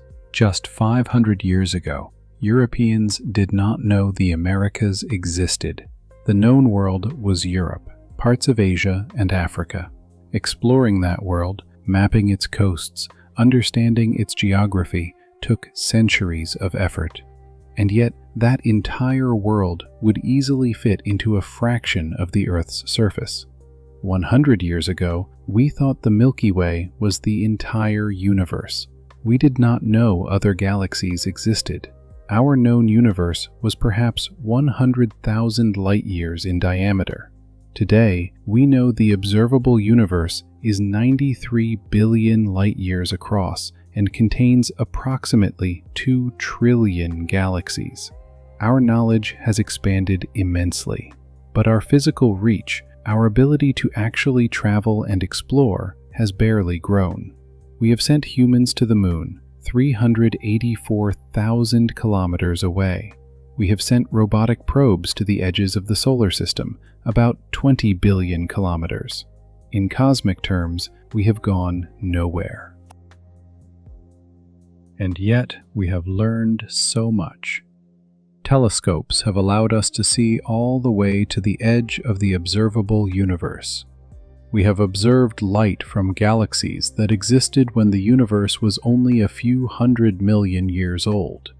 We have detected gravitational waves from black hole collisions billions of light-years away. We have analyzed the chemical composition of exoplanet atmospheres around other stars. We can explore without traveling. We can understand without touching. And within our own galaxy, we have enough space to keep humanity busy for eons. The Milky Way is vast beyond all comprehension. It contains enough stars, enough planets, enough complexity and mystery to satisfy human curiosity for millions of years. Even if we never develop interstellar travel, even if we remain forever confined to our solar system, we have billions of years of robotic exploration ahead of us. We could send probes to every star within 1,000 light-years. We could map every planet, every moon, every asteroid. We could search for signs of life, of intelligence, of civilizations that no longer exist. And if we do develop interstellar travel, if we somehow overcome the immense technical challenges, then we have billions of potential worlds to explore and colonize. We could create a galactic civilization stretching across hundreds of thousands of light-years and enduring for millions of years. We do not need Andromeda. We do not need other galaxies. Our own galaxy is sufficient, more than sufficient. It is a gift so vast that we can barely begin to comprehend it. And perhaps that is the ultimate lesson. The universe has given us a playground the size of a galaxy. Within it, there are more wonders, more mysteries, more possibilities than we could ever exhaust if we lived forever. The barriers that keep us from going beyond are not punishments, but natural boundaries, the limits of a territory that is more than enough. We are confined to the Milky Way. But the Milky Way is sufficient. It is more than sufficient. It is a home large enough to contain all of humanity's dreams, all of our descendants, and all the civilizations we will ever build. We are not prisoners. We are residents of an island universe, one of trillions, each isolated from the others by insurmountable abysses. And within our island, within our galaxy, we have room to grow, evolve, explore, and marvel for as long as we exist.